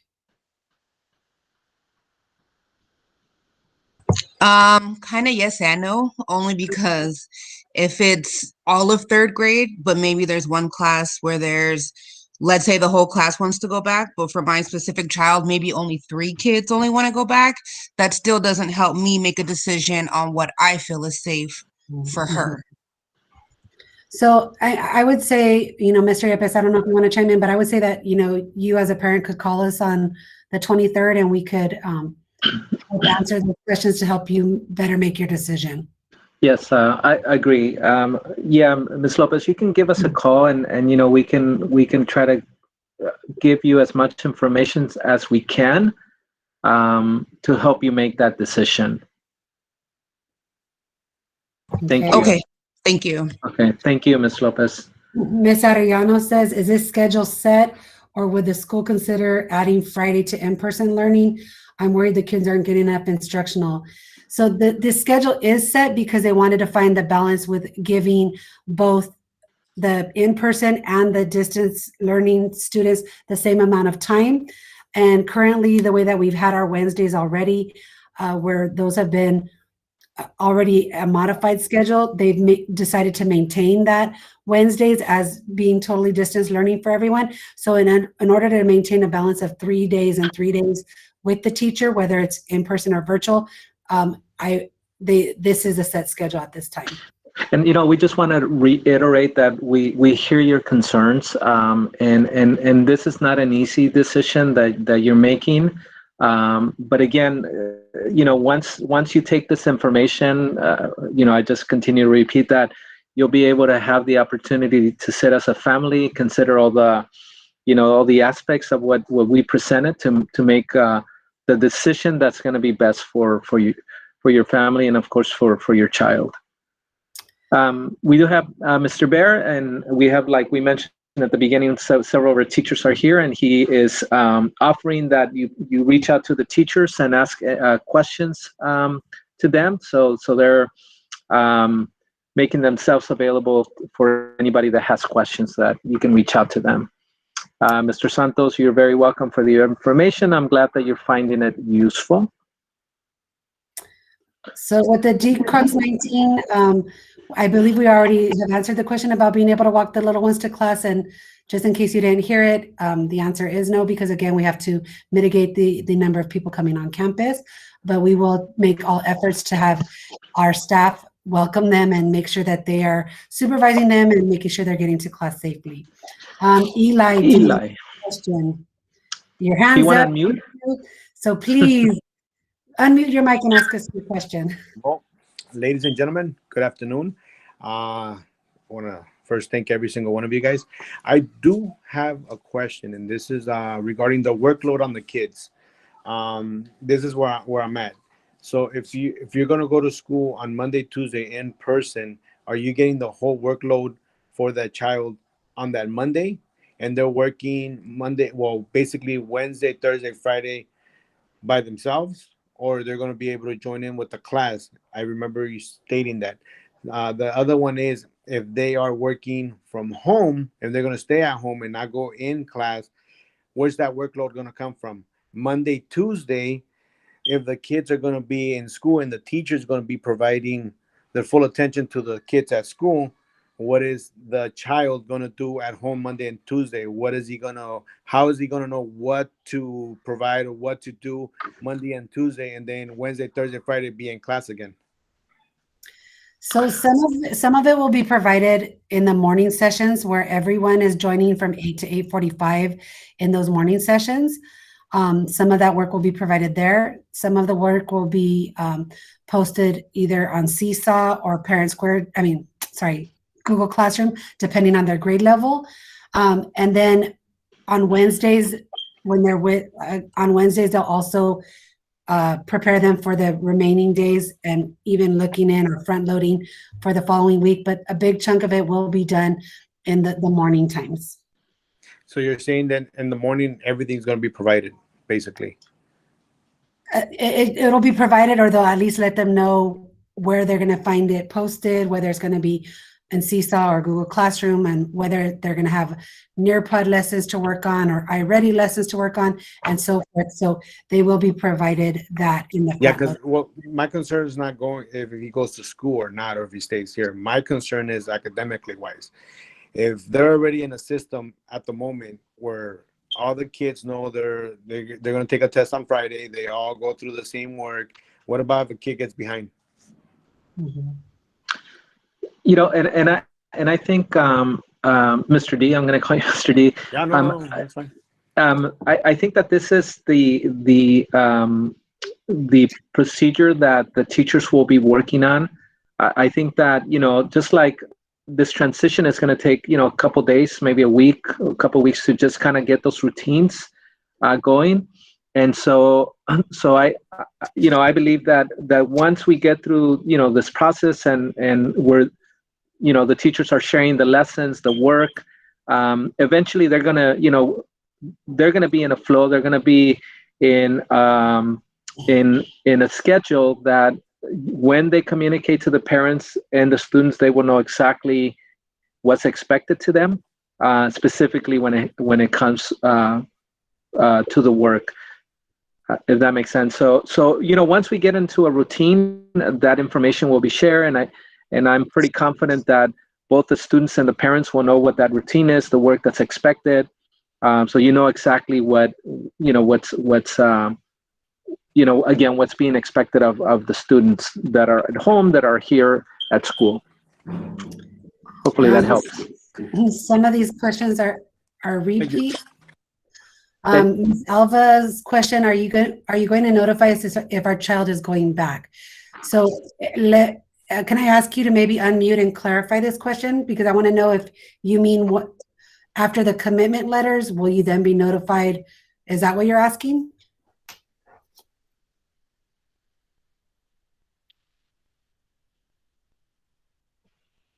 Okay. Well, I'll try to answer that question because I don't know if she's able to unmute or if she's still with us.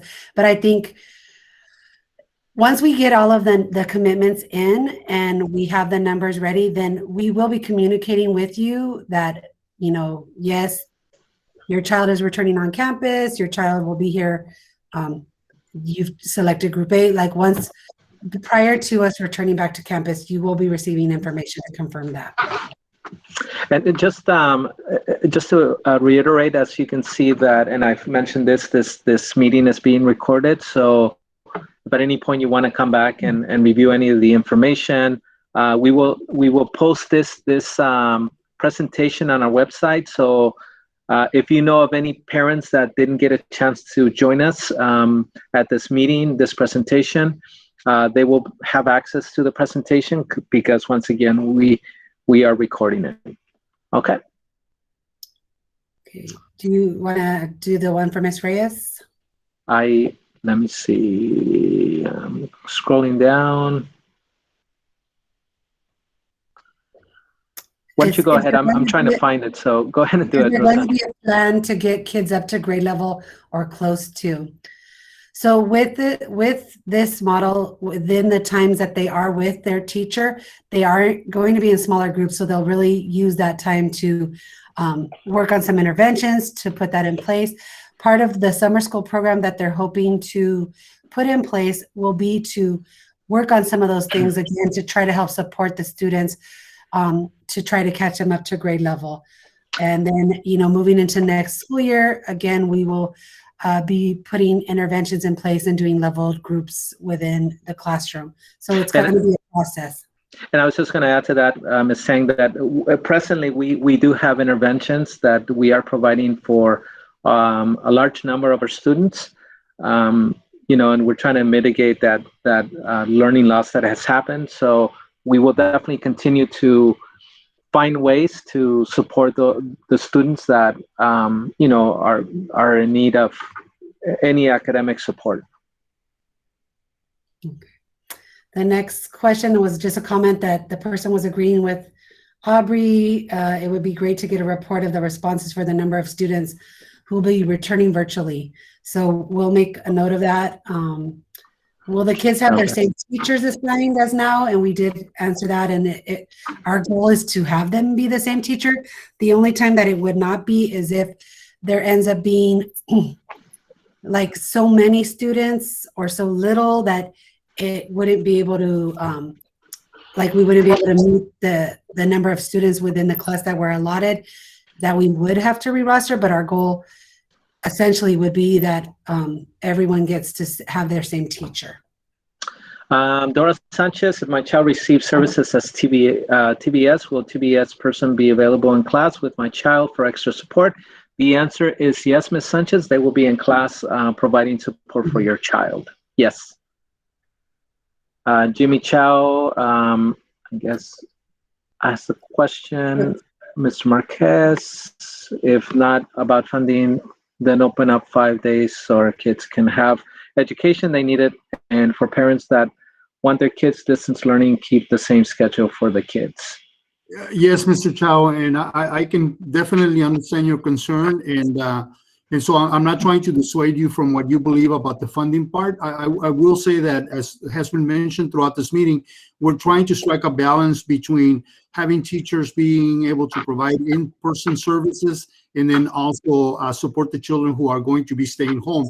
The latest survey results that we looked at indicated that 43% of parents wanted to return, so which means that close to 60% of the parents wanted to stay home. Now, we know that a survey is not the same thing as a commitment form, so those numbers may change. The issue with that is that the 43% is not equally distributed across the district. And so at some schools, those percentages are going to be higher than the other ones. And then the other reality is that if we wanted to go out and hire more teachers in order to have one teacher for in-person instruction and one teacher for distance learning, there wouldn't be enough teachers because we're not the only district that is in these situations trying to reopen their districts. I share your concern, Mr. Chow. Believe me when I tell you that we wish we could do the 5 days of instruction, and that's our goal, to be able to do that as quickly as possible. And so I am not in any way disagreeing with you. I will repeat that if the main motivation for the funding was the driving force between the reopening, we would be reopening on April 1st. And so I can assure you, sir, that we don't, that is not the main consideration for us. First of all, I want to thank you guys for answering all the question. But Ms. Marquette, you the one who brought up about the funding. I didn't. And is that when you guys open like this, you guys take the time out from our kid. They used to have 5 days with a teacher. Now they have less time with the teacher time. Mhm. Even right now, they're all behind already since we've been closing for a year. That's what my concern is about. It's not about what, you know what I'm saying? But you guys open up for 2 days, but you got to take away from all the other kids the rest of the time with the teacher. Is less time interactive with the teacher. That's what my concern is about. No, I hear you, Mr. Chow, and I am not in disagreement with you. I did address the funding question because there was another parent who posed that question earlier, so it wasn't in response to your comment. I was responding to another question in terms of the funding.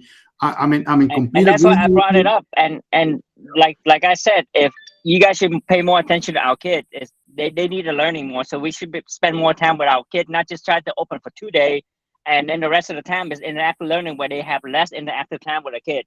It's kind of like for 2 months left. You know what I'm saying? If for 2 months left that you guys trying to open and trying to figure out how to roll this out within 2 months, then you got to take the time out from our kids from learning exactly from what they are learning. Right, and I think Just trying to figure out the process. Right, and I think that throughout this conversation, we have been clear about stating that this is not an ideal instructional program for any of us, and definitely not for the children.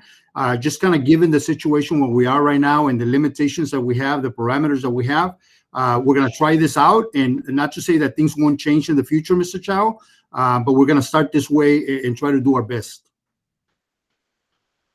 Okay, thank you. And Thank thanks you you. guys for answering all the questions. Take the time out to answer every parent concern. So thanks. Thank you, Mr. Chow. Thank you. Thank you, Mr. Chow. Marisa Martinez is also taking the time to thank the group for the questions and salute the work. And I will say, as the principal here at Durfee, I am very proud of the staff, our assistant principals and our staff. They are working very hard to try to put in place all the details so that when we do reopen, everything runs smoothly.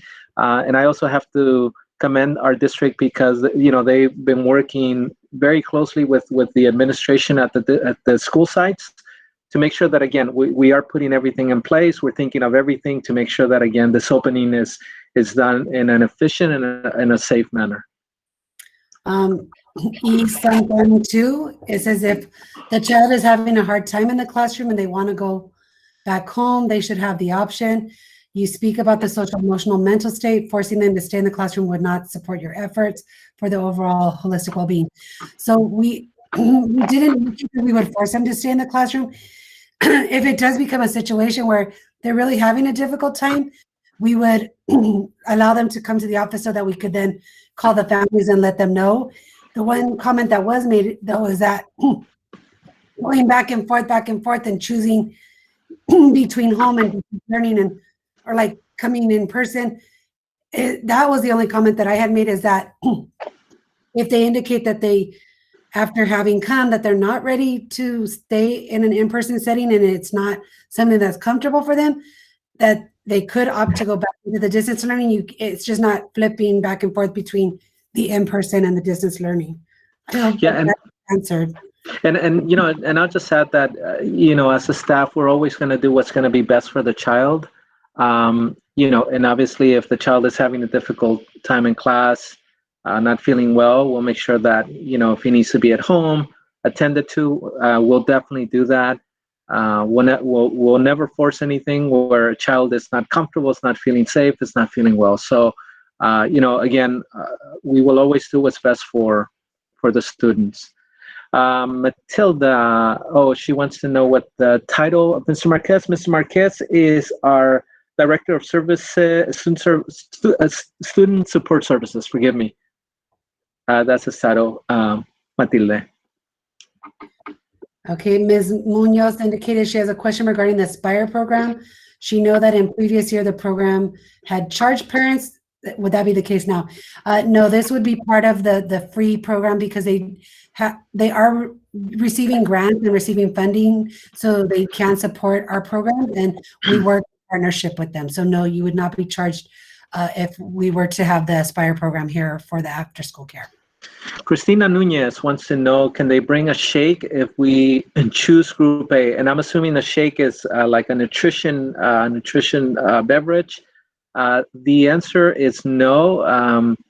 We were asking once again that students are fed, that they're fed breakfast in the mornings, that they come to school having had breakfast at home. And we are asking that they do not bring any food to the school. And again, on the way out at the end of the day, they will be provided with grab and go, their food for the day that they can then take home. And as indicated by Mr. Marquez, they're in the process of possibly adding a snack time, and so then that would be school provided items. And so we're still having conversation about that because that concern was brought up in previous meetings. So that's something that is in the works. Aubrey Lopez, who will be monitoring the water bottle fill stations to ensure kids aren't putting their bottles too close to the spout? Again, these are the procedures and the processes that we will go through, and we will include mainly the teachers as they take them. I'm sure that there'll be a tour of the campus of the water filter, the water stations. Forgive me. Same with the washing hand stations. I'm sure that the teachers will take them there, show them that process, keeping the distance, so that they're being safe and following the protocols that we put in place. Nicolas Sales, are students required to get COVID tested? That is not a requirement that we have. So we have the procedures for trying to check symptoms and trying to make sure parents are checking symptoms prior to them coming, and making sure that they're wearing a mask, making sure that they are maintaining their distance and doing the temperature checks. But at this time, they're not requiring COVID testing for students.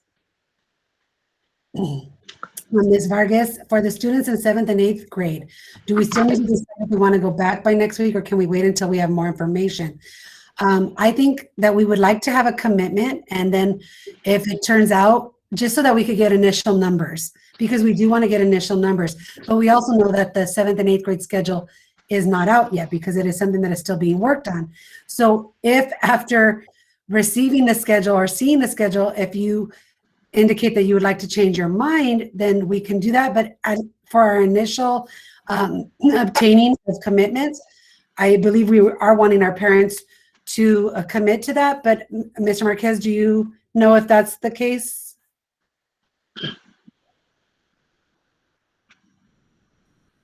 I'm sorry, can you repeat that first part? I couldn't hear the last part. Like the 7th and 8th grade, we don't have any schedules ready for them, so we don't have a lot of concrete information to give parents. And so are we still asking that the 7th and 8th grade families still submit a committal by next Wednesday so that we can have it as part of our initial numbers?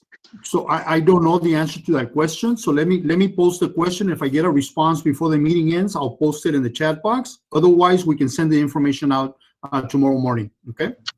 And Ms. Vargas, what I will add to that is that don't quote us on this, but there is a possibility that once we receive the schedule for 7th and 8th, we might hold one of these town hall meetings for parents in 7th and 8th, so that we can provide details on the schedule, on the procedures, and a lot more details that would be specific to students that are coming to 7th and 8th. So that information to come, but again, there's that possibility that we might hold an additional town hall for parents of students in junior high.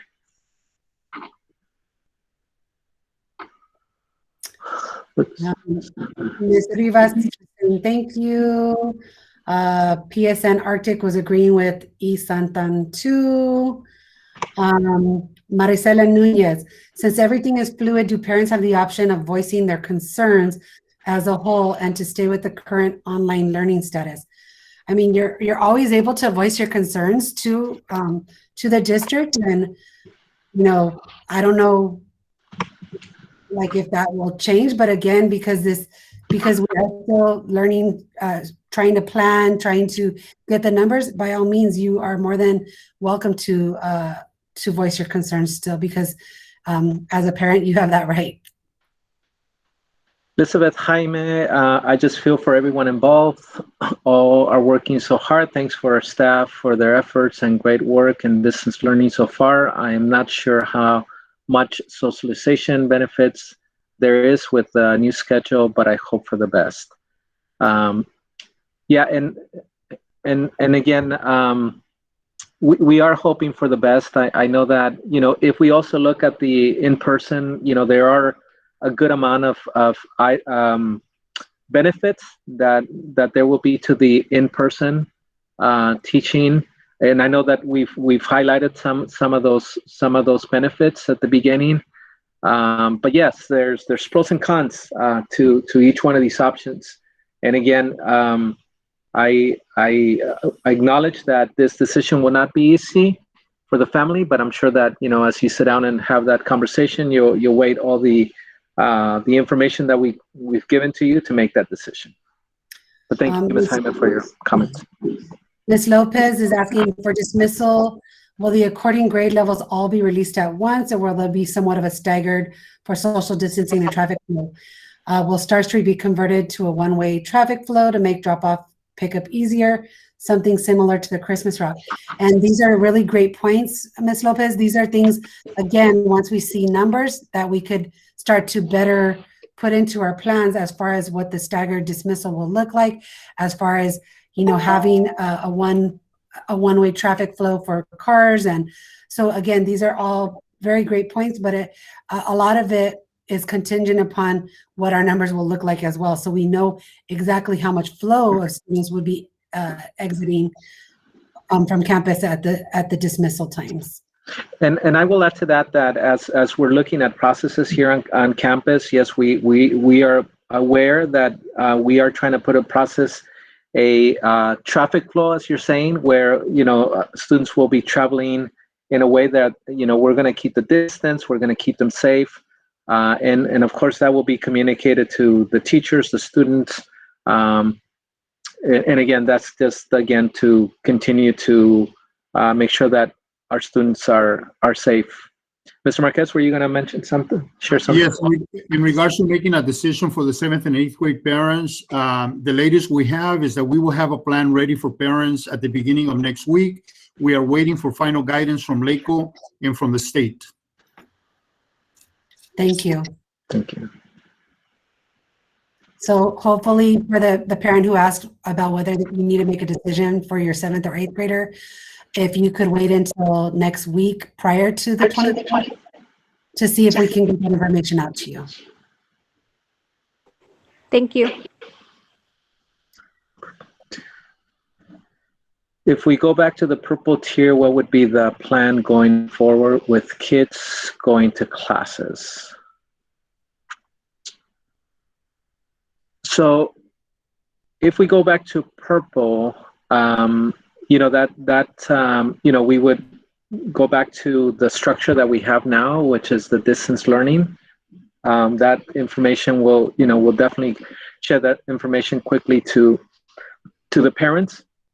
But the great thing about the structure. I want to interject, Mr. Yepes. Oh, go ahead. Mr. Jeffrey, just real quick. So in regards to if we go back to the purple tier, LA County is coming out with guidelines.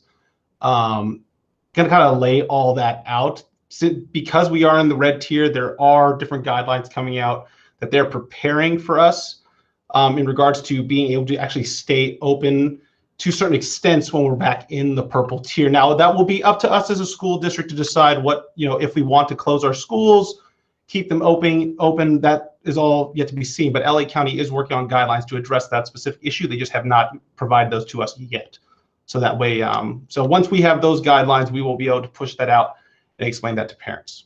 So that's all I wanted. I didn't mean to interrupt you. I apologize, Mr. Evans. I just wanted to... No, thank you, Mr. Desmati. Thank you. Appreciate that. Great information.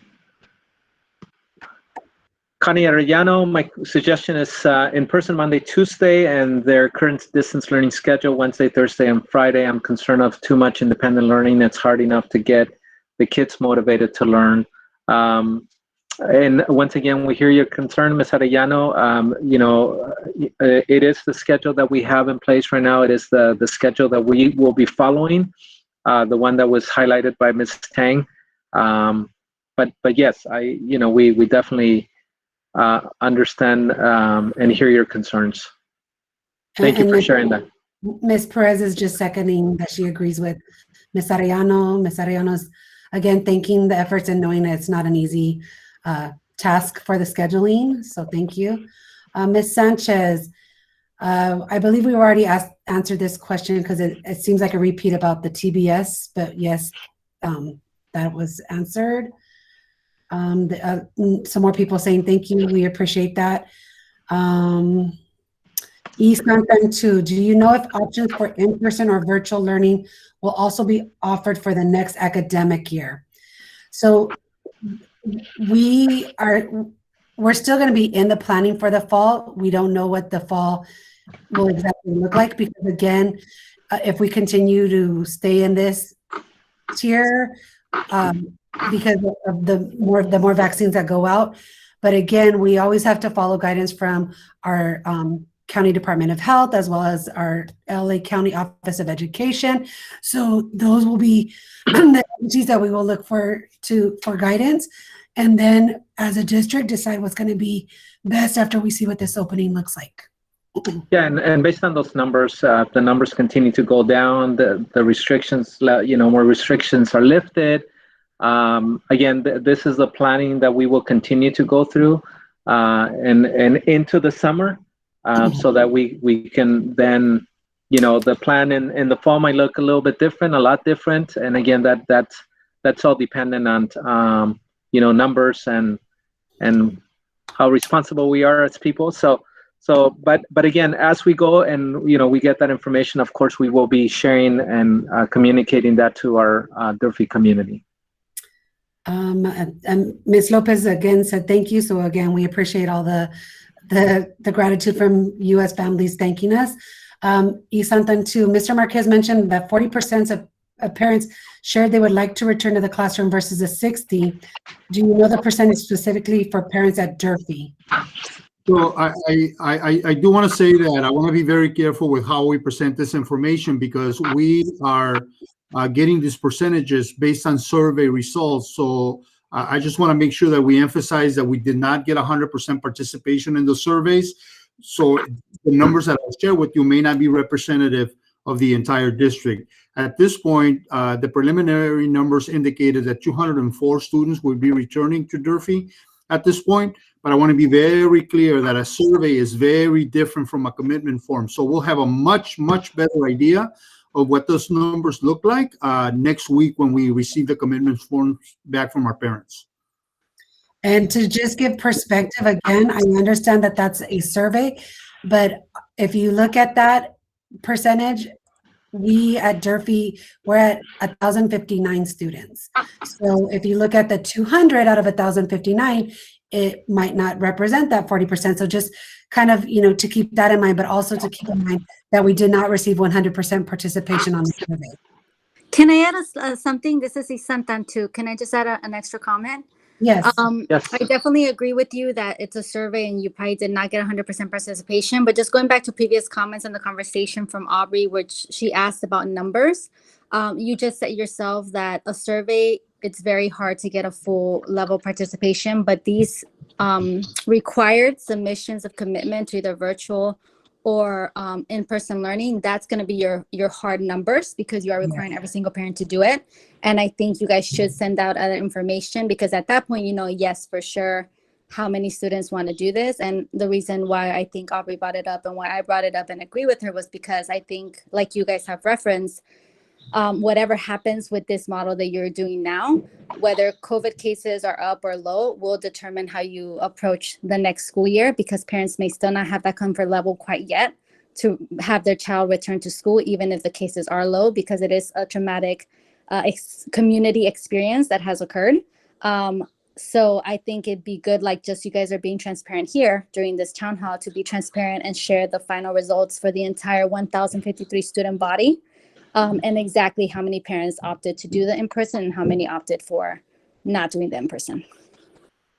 And thank you for sharing that. And also, just to let you know, again, we're pushing that it's due the 24th, but as you know, if we didn't get 100% participation, we're probably going to have to move in to calling parents those days that follow to make sure that we do obtain that 100%.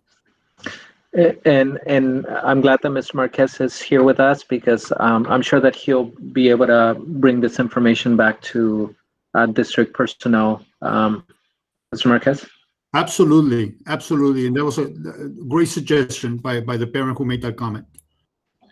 I do want to add really quick that the district is contemplating, or not contemplating, but we are looking into a COVID-19 dashboard for transparency for these reasons, right? So for parents who have elected kids to be on campus, there will be a dashboard that will be created voluntarily by the district to provide that transparency, that will list how many students are on campus, how many staff members are on campus, and our percentage, our adjusted COVID case rate, if there is one. That is something the district is looking at. So I do want to be able to share that as part of the reopening plan for us, we will have that extra transparency there with the COVID dashboard listing for every school in the district. So I just wanted to make sure that that was brought to the attention.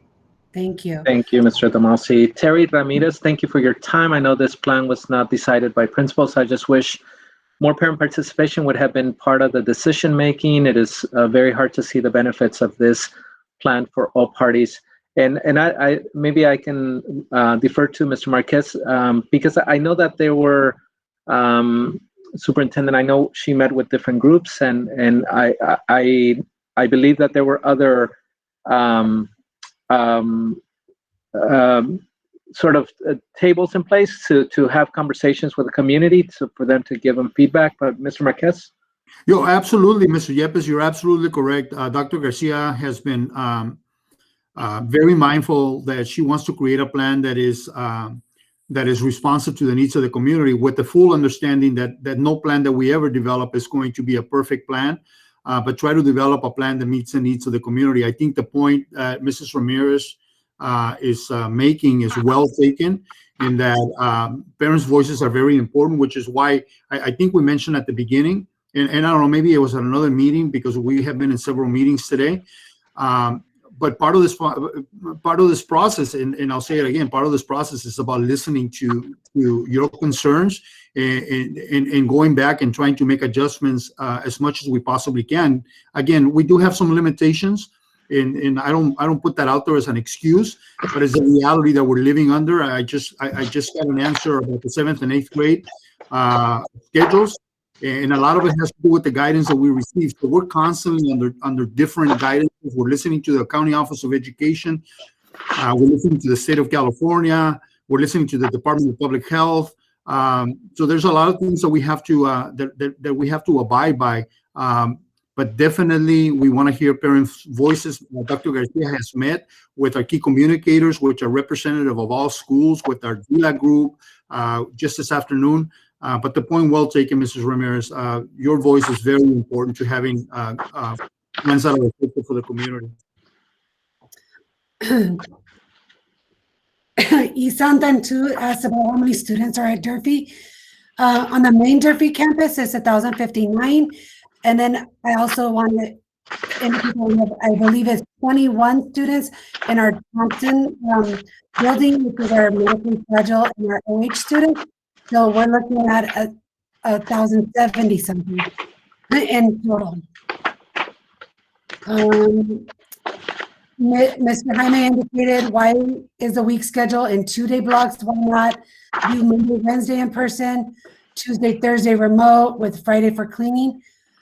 Again, there was a committee who who created the scheduling, and based off of feedback from teachers as well as some of the parents that they had as part of the committee, they blocked it to provide the consistency of having the 2 days next to each other, as indicated by the committee that was formed.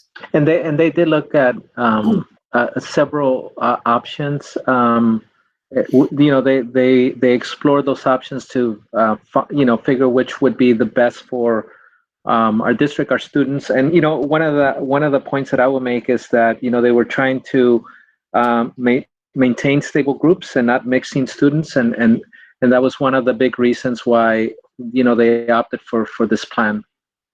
Well, the other thing, Mr. Yepes, I'm sorry to jump in again. No, yes, please. The other thing is that it is quite possible that after going through these presentations at the different schools, that we will have a larger percentage of parents who want to return to in-person instruction. So there may be a need to have another group on campus, which is why we would need that middle of the weekday, that Wednesday, to do deep cleaning in order to bring a second group on campus.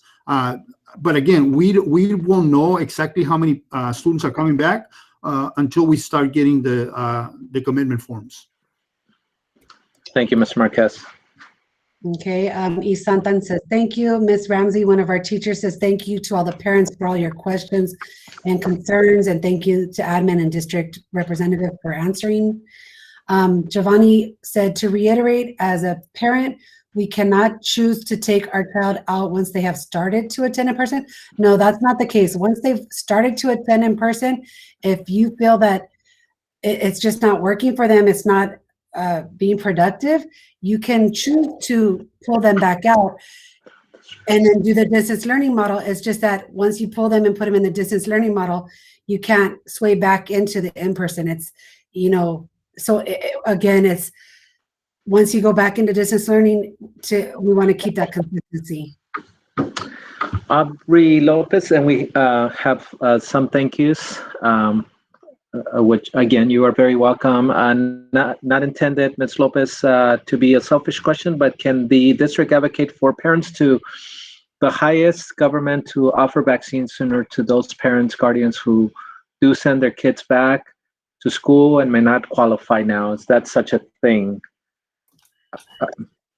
So Go ahead, what I will say, Mrs. Lopez, and I hope you run for office one day because you got my vote with the comment that you made. What I will say is that, we're lucky that one of our county supervisors is a resident of the city of El Monte and Isla Solis, and so she always advocates for our community in many different ways. The fact that we were able to secure vaccine opportunities for our staff, because that's the first time in order to think about reopening schools, has a lot to do with people like Inga Solis advocating on our behalf. And so we're very lucky in that respect. And believe me when I tell you that we will continue to be loud. We will continue to be very loud about making sure that our parents have opportunities to have vaccines, and not just that, any other resources. I'm not running for office, so it's not a political speech. But I hope that even through the limited interaction that we've had with you this evening, that our number one concern are our families, and that's always going to be the case here. And thank you, Ms. Marquez. As we go down the chat, we don't have any more questions, and so at this time, except for the last day of school. When is the last day of school? That is Friday, June 4th. There we go. Friday, June 4th. And then we did have 2 people with hands up. I don't know if they still have questions. So Joy's division. Yes, thank you. I do. I have a quick scenario I wanted to ask. My children are in these pods, and either my child or another child showing no symptoms shows to school, but maybe an hour, 2 hours into school starts developing a fever or a stomach vomit. And how soon is there like an immediate, is there like okay, it's a code, we'll just say code, COVID code, and we just shut everything down? Do we notify the parents? Is that student to take a COVID test before returning? Are everybody in that supposed to quarantine, or is it just kind of the kids just show up the next day to school? And then I have a second question. So let me see if I can answer the first one. So we do have protocols in place, right? And just so in case you don't have this information, we have two, in every one of the pods, we have two staff members who are directly supervising the children in those pods. And those pods range anywhere from 10 and to the maximum of 14 kids right now. If we observe, and they also have a supervisor. So in addition to the two staff members and each embedded in each of the classrooms, we also have a program supervisor. So if we suspect, or if we see signs, if we see evidence, or a child tells us that they're not feeling well, we immediately implement our safety protocols, which is to identify the cause of whatever those symptoms are.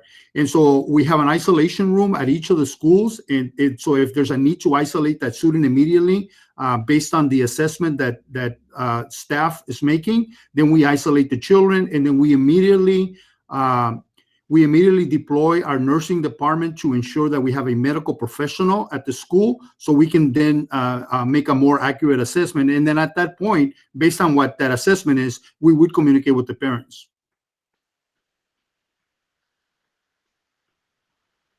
And you have a part two? Okay, so at that point, once I guess, nurse on site or medical person that's assessing the child, it becomes that they could most likely be potential COVID.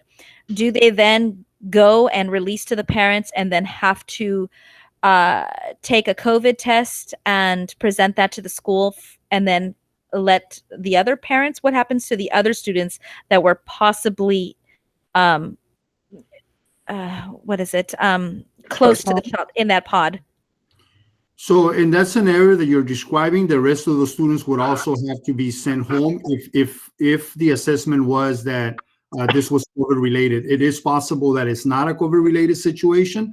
So depending on what that assessment is, it is possible that the other students would go home. And then at that point, we would definitely meet with the parent to discuss the next steps, including a way to document that the student is not infected. At that point, do the other students in the pod, do they just return the next day, or do they have to quarantine until the tests come back if the child is negative or positive for COVID? Yes, that is a possibility. But the scenarios are different because the assessments are going to be different. But it's definitely a possibility that they will stay out as long as it was determined that they needed to stay away from that classroom based on the results of that one student that you're describing. Okay, so I just want to make sure I understand that. So if my children are there and they're exposed to someone that potentially has COVID, they go and discuss with the parent. Of course, that parent would hopefully go and take that child to be tested. And then our students, my child, would have to quarantine as well, pending the results back from the other students, test? Yes.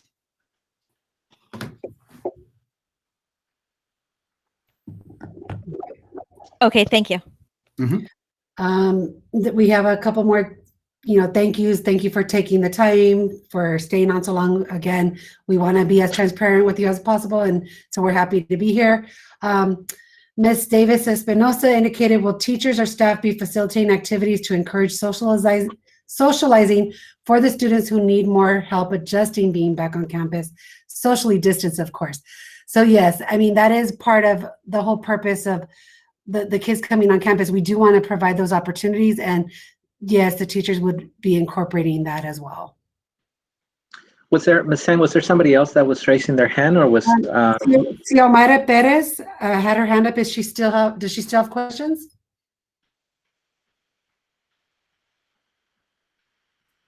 The hand went down, so I believe okay. She's left. So I think that we have everyone. We have everybody, and we don't have any more questions on the chat. So at this time, I want to say thank you to Mr. Marquez and all our staff that was here to join us to help us answer your questions. And of course, I know that many